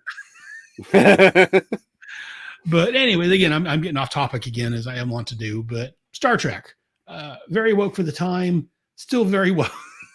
Yeah, again, so it has never stopped. So you agree with my thoughts then that if non-binary and homosexuality was in the forefront of the news and of people's thoughts back in the 60s, it is today, Roddenberry would have included those themes certainly. And subjects on the crew and in the show. Definitely. And there's just so much evidence of what was included in the show already. I can't see him saying, well, the line is here. No, he was including everybody. And if it wasn't necessarily him, it was Gene L. Kuhn, the producer. It was Dorothy Fontana. All the people behind the scenes were also getting these things in. So yeah, if Roddenberry saw stuff today, he may not like the storytelling or how it was handled, but he'd be behind the idea. Right. And that was my thought. And I said, I was going to get on here and just rant about that for a little while. But I figured, like I said, I don't like just to be right. I like to be correct. And so I figured I'd get a Star Trek Trekkie that does cosplay and does films and has Where's hats. the hat? I've seen your cosplay pictures. Luckily, I've lost some weight since then. But no, I figured I'd get someone that actually knows Star Trek much better than I do on to, let me know, And I figured you'd agree with me. But again, I could be wrong. And that's why I want to get somebody that actually knows the in and outs of Star Trek and was there and watched it and, owns, what do we determine, 3 copies of the original series at least. At least, your wife doesn't need to know how many you actually own. Oh, you mean my wife, who is the biggest Next Gen fan in our house? So she owns every copy of Next Gen which is nothing wrong with that. Like I say, I watched most of Next Gen when it was either aired or on Fox in the afternoon for a while. They were showing it in order, so I watched it. So I watched more of Next Gen than I have of the original series. So and I like Next Gen. I didn't watch the one with Janeway. Voyager. I watched the first episode, and honestly, I'm going to admit her voice bothered me. Okay. Yeah, her voice had kind of like a warble or something to it. And yeah, see, I dropped in and out of Voyager because I love Deep Space Nine. Deep Space Nine is one of the first television shows that had long arcs. And so everything led into the next one. Then you go to Voyager and it's like, oh, the ship's halfway destroyed. Next episode, ship's perfectly fine. What? Was very much. They're 70 million light years away. How the hell did they do that? Which was very much the premise of the original series. The original series was very episodic, very, whatever happened here. You didn't really see anything in the next episode about it. It was completely right, but at least the original series, they could go to a starbase. Right. They could resupply themselves. Yeah. But yeah, no, I'm with you. But then I said I never got into Deep Space Nine. I'm not sure why. But I like the concept of Star Trek. I kind of want to be a Trekkie. I just haven't gotten that far with it. Yeah. Well, if you're talking about wokeness, for example, right, Deep Space Nine is right up there because obviously they have a black captain. What? But one of the best episodes of any Star Trek is Deep Space Nine: Far Beyond the Stars. And the basic premise is this: is Captain Sisko is hit with some type of energy from the prophets, the gods of the wormhole, etc. Right.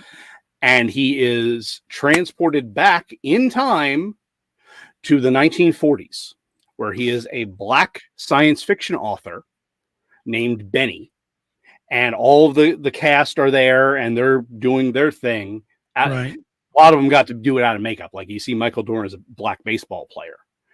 But it goes through everything about how, we're going to be taking a picture for the magazine, but Benny, you can't be in it. And whoever visitor was playing, you can't be in it because a black guy and a woman can't be science fiction authors. Right. And it was all about how he was dealing with that. And he started questioning, okay, am I Benny or am I Sisko?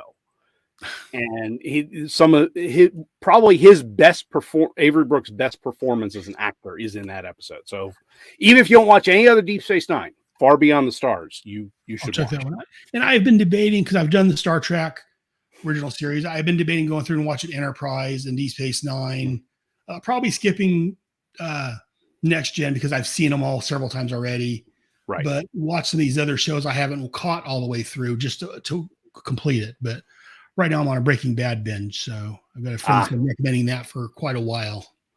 So I've decided to start watching Breaking Bad and get through that. But I may go back and watch some more Star Treks. I'm like, I should have watched Enterprise first, since technically it took place before the original series. But then if the end, I don't know, I'm already watching Star Trek. Let me finish the original series, and then I'll decide from there. But I've got a lot of crap to watch. But anyways, but yeah, I'm gonna have to check that out at some point.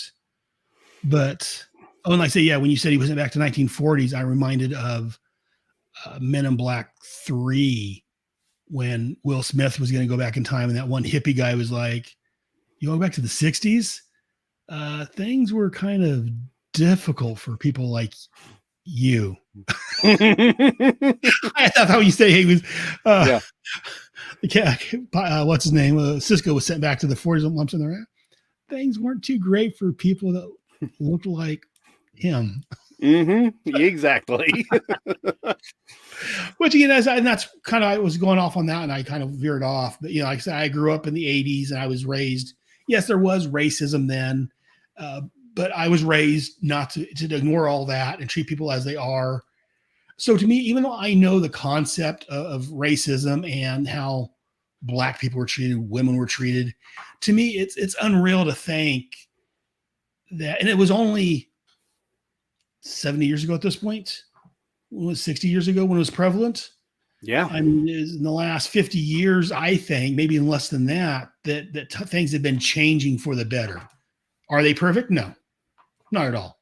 But they're not as bad as they were back in the 50s and 60s and 40s. And so, that's where I was going. It's hard for me to just envision or to I don't know, put a reality to the people are treated that badly just because of their skin color, just because of, they have an innie or an outie. It's just, it just blows my mind thinking about things like that, we as a human race. Any sufficiently intelligent person can look at that.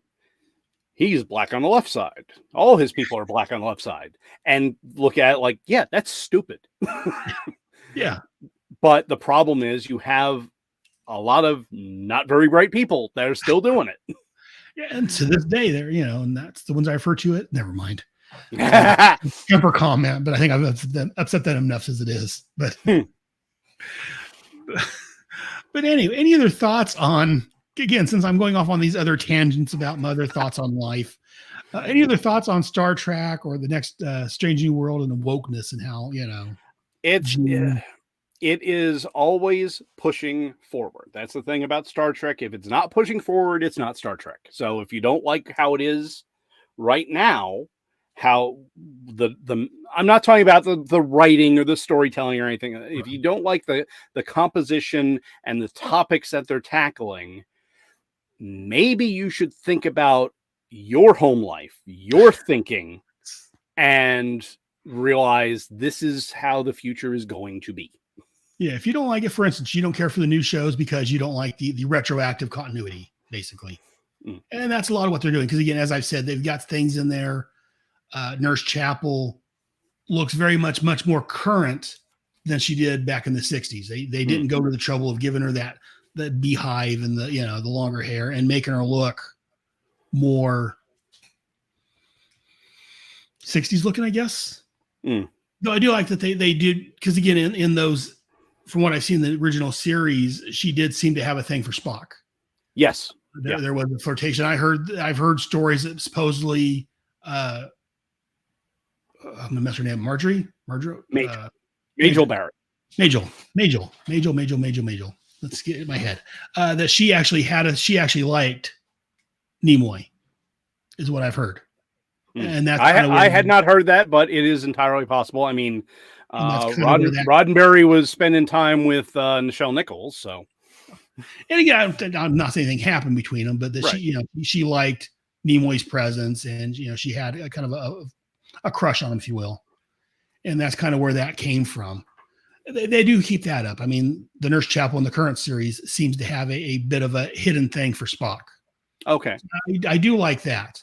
But yeah, a lot of the looks, and like I say, the uniforms are look more current than they did back then. So that's one of my problems with it is, again, as you said, the whole continuity thing, it doesn't fit in quite as seamlessly for me, especially having sat here and watched. But even before that, having seen the dozen episodes or whatever I've seen in the original series, it doesn't quite fit in continuity wise, look wise to me. It looks too clean. Right. It looks too modern.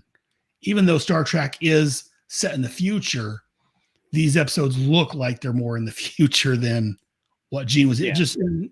And I understand. I just wish they would have taken a little more time. Maybe not try time. and make it match up a little better. Yes. You go back and rewatch. And again, they do reference some of those. So they're either fans or they've seen the old episodes because they've made references to some things. The Cage, I think it was. The Cage was the original pilot, and then that was redone as the Menagerie, which is where Pike is in the wheelchair. Yeah, if I remember right, they revisited that one either in Strange New World or maybe it was the Discovery episode that led up to it. So they've kind of revisited some of these old things, but yeah, I don't like the fact that they didn't go to the trouble. Maybe that's what I'm looking for, the trouble to make the costumes look more old school. Right. And like I say, they introduced hologram technology, but Pike didn't like it. So, okay, well, we're not going to have that on the Enterprise. Yeah, that just logically doesn't make any sense. Yeah, so and I'm enjoying it. There are these slight flaws I find with it, and I can understand where you're coming from. That, again, being a big Star Trek fan, it bothers me a little bit. So I could see a Trekkie being really bothered by it. Yeah, but I was specifically told by a friend of mine who watched the beginning of Discovery. He basically said, "Do not watch this. You will not enjoy it at all. Do not watch this." So I haven't watched it. So the last couple of seasons, they've actually jumped into the future. So you may enjoy those a little bit better because, again, it is doing something different and new. Yeah. It's not retelling or catching up on these old stories or whatever that you didn't see before and maybe changing continuity. Well, if it ever shows up on something I don't have to pay extra for, then I may watch it. Yeah.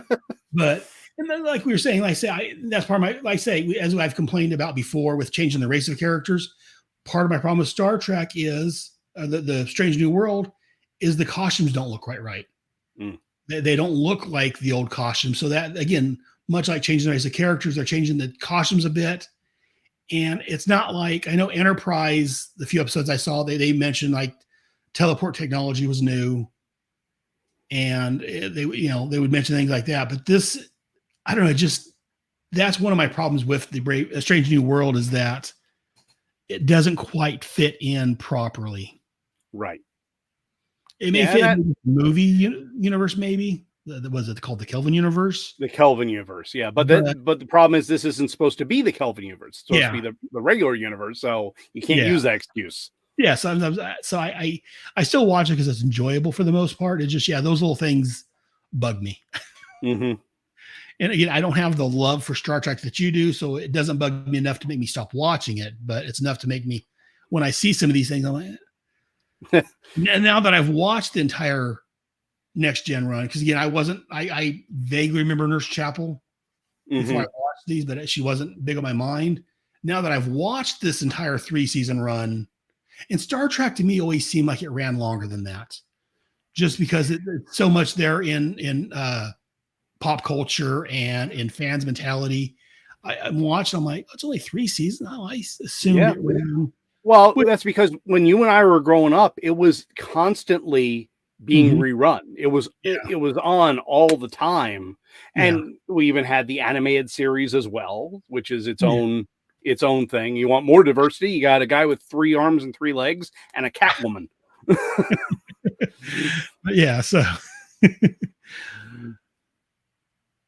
So that's where my problems with it is. But so I can definitely understand not liking or not wanting to even check it out just because of the continuity issue of it.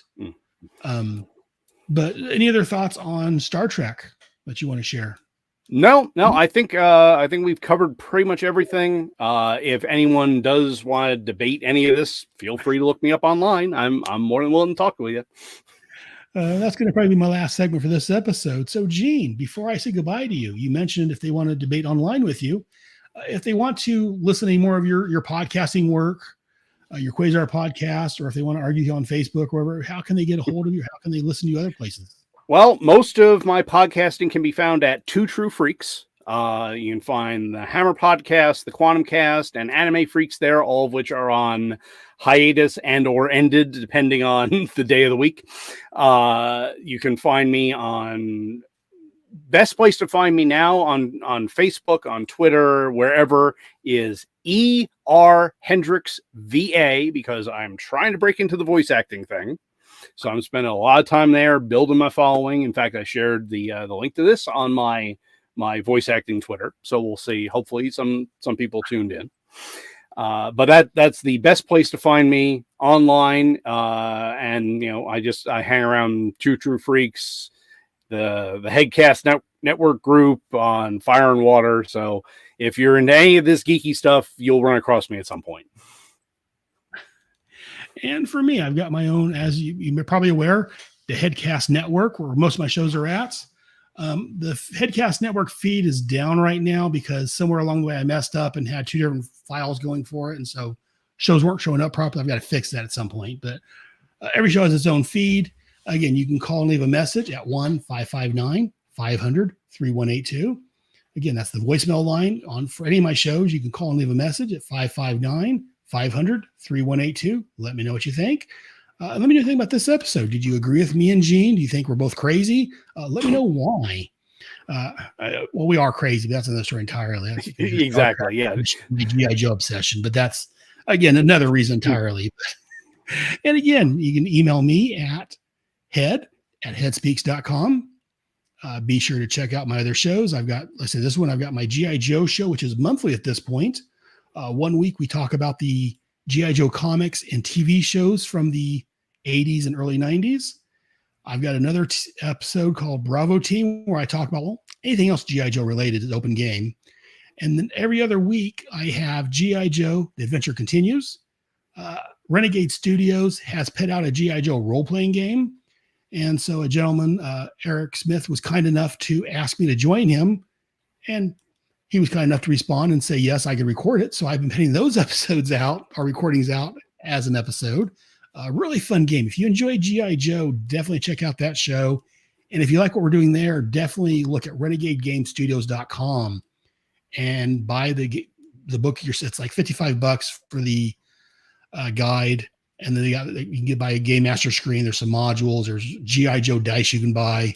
You can load up on them. So definitely check that out. I've got my Task Force X podcast where I look at Suicide Squad and Checkmate from the late 80s, early 90s.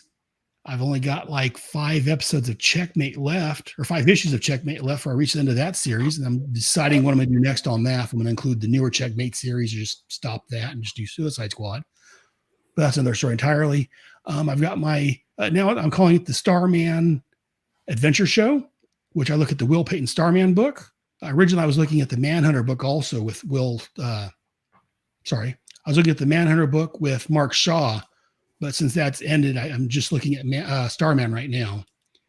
And then me and the wife are doing 2 different podcasts. One's called Voyagers Cast. No, sorry to get you excited. Not to get you excited, Gene. That's not Star Trek Voyagers. That's right. Voyagers time travel show from 1983. That's breath. A lot of people, when I mentioned Voyagers, Star Trek? No, different Voyagers, the original Voyager.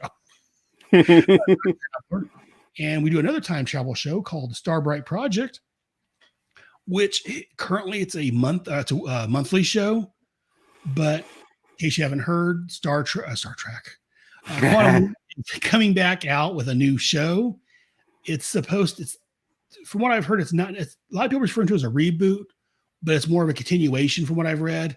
A new scientist, an Asian guy named Dr. Song or Seong, I'm not sure how you pronounce it, and his crew is looking into the whole quantum leap and what happened with Sam Beckett. He steps in the accelerator and vanishes, and apparently he's leaping through time, writing what once went wrong. At some point, that starts September the 19th on NBC, and also I guess it's going to stream on Peacock and some other channels. So I'm going to probably start squeezing those episodes in also, doing episodes on the new show. So that's under the Starbright Project, where, like I say, me and the wife are currently looking at the original Quantum Leap series right now for this month.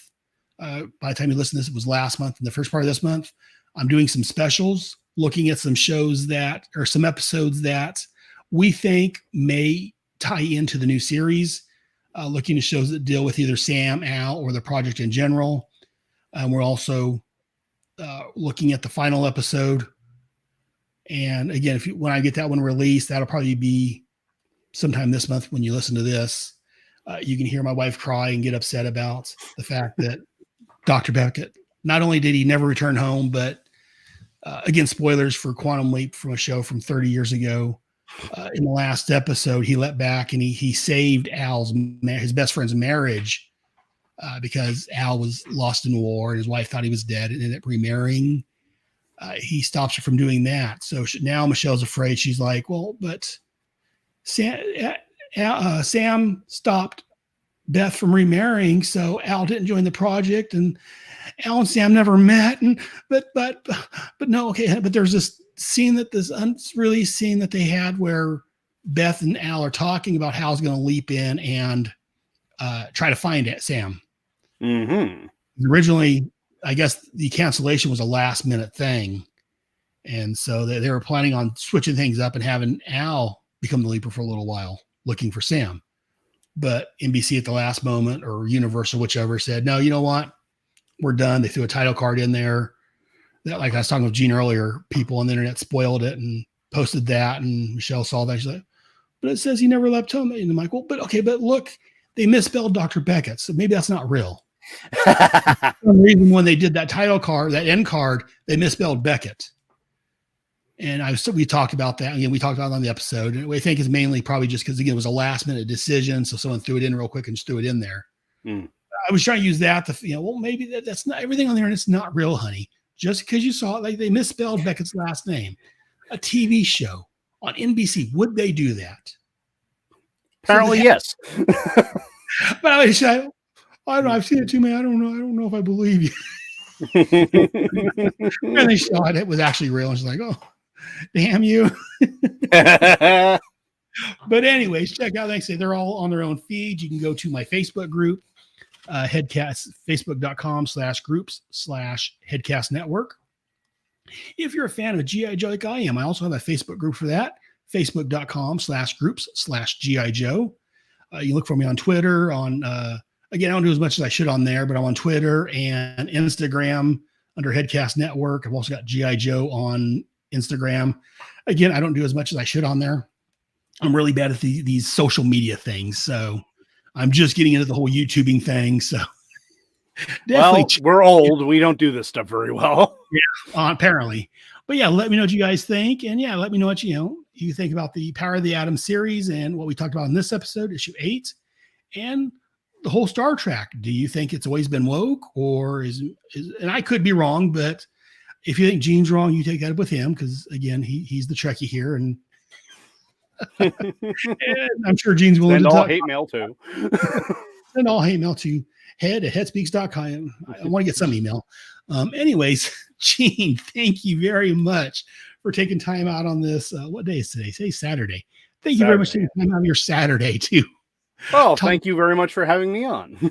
Oh, anytime. And like I said, if you want to talk about, any other issues of the atom, which I'm covering right now, or anything else I can think of, feel free to let me know.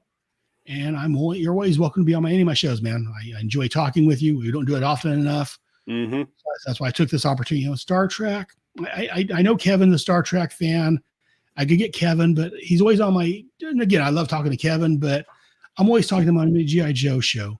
You know what, Gene? I know he's a huge Star Trek fan. I haven't talked to that guy in a while, other than the occasional, hey, how you doing on Facebook? But right, yeah. I need to get him on a podcast. Again, it has been way too long since we've talked. So you can tell by the runtime of this.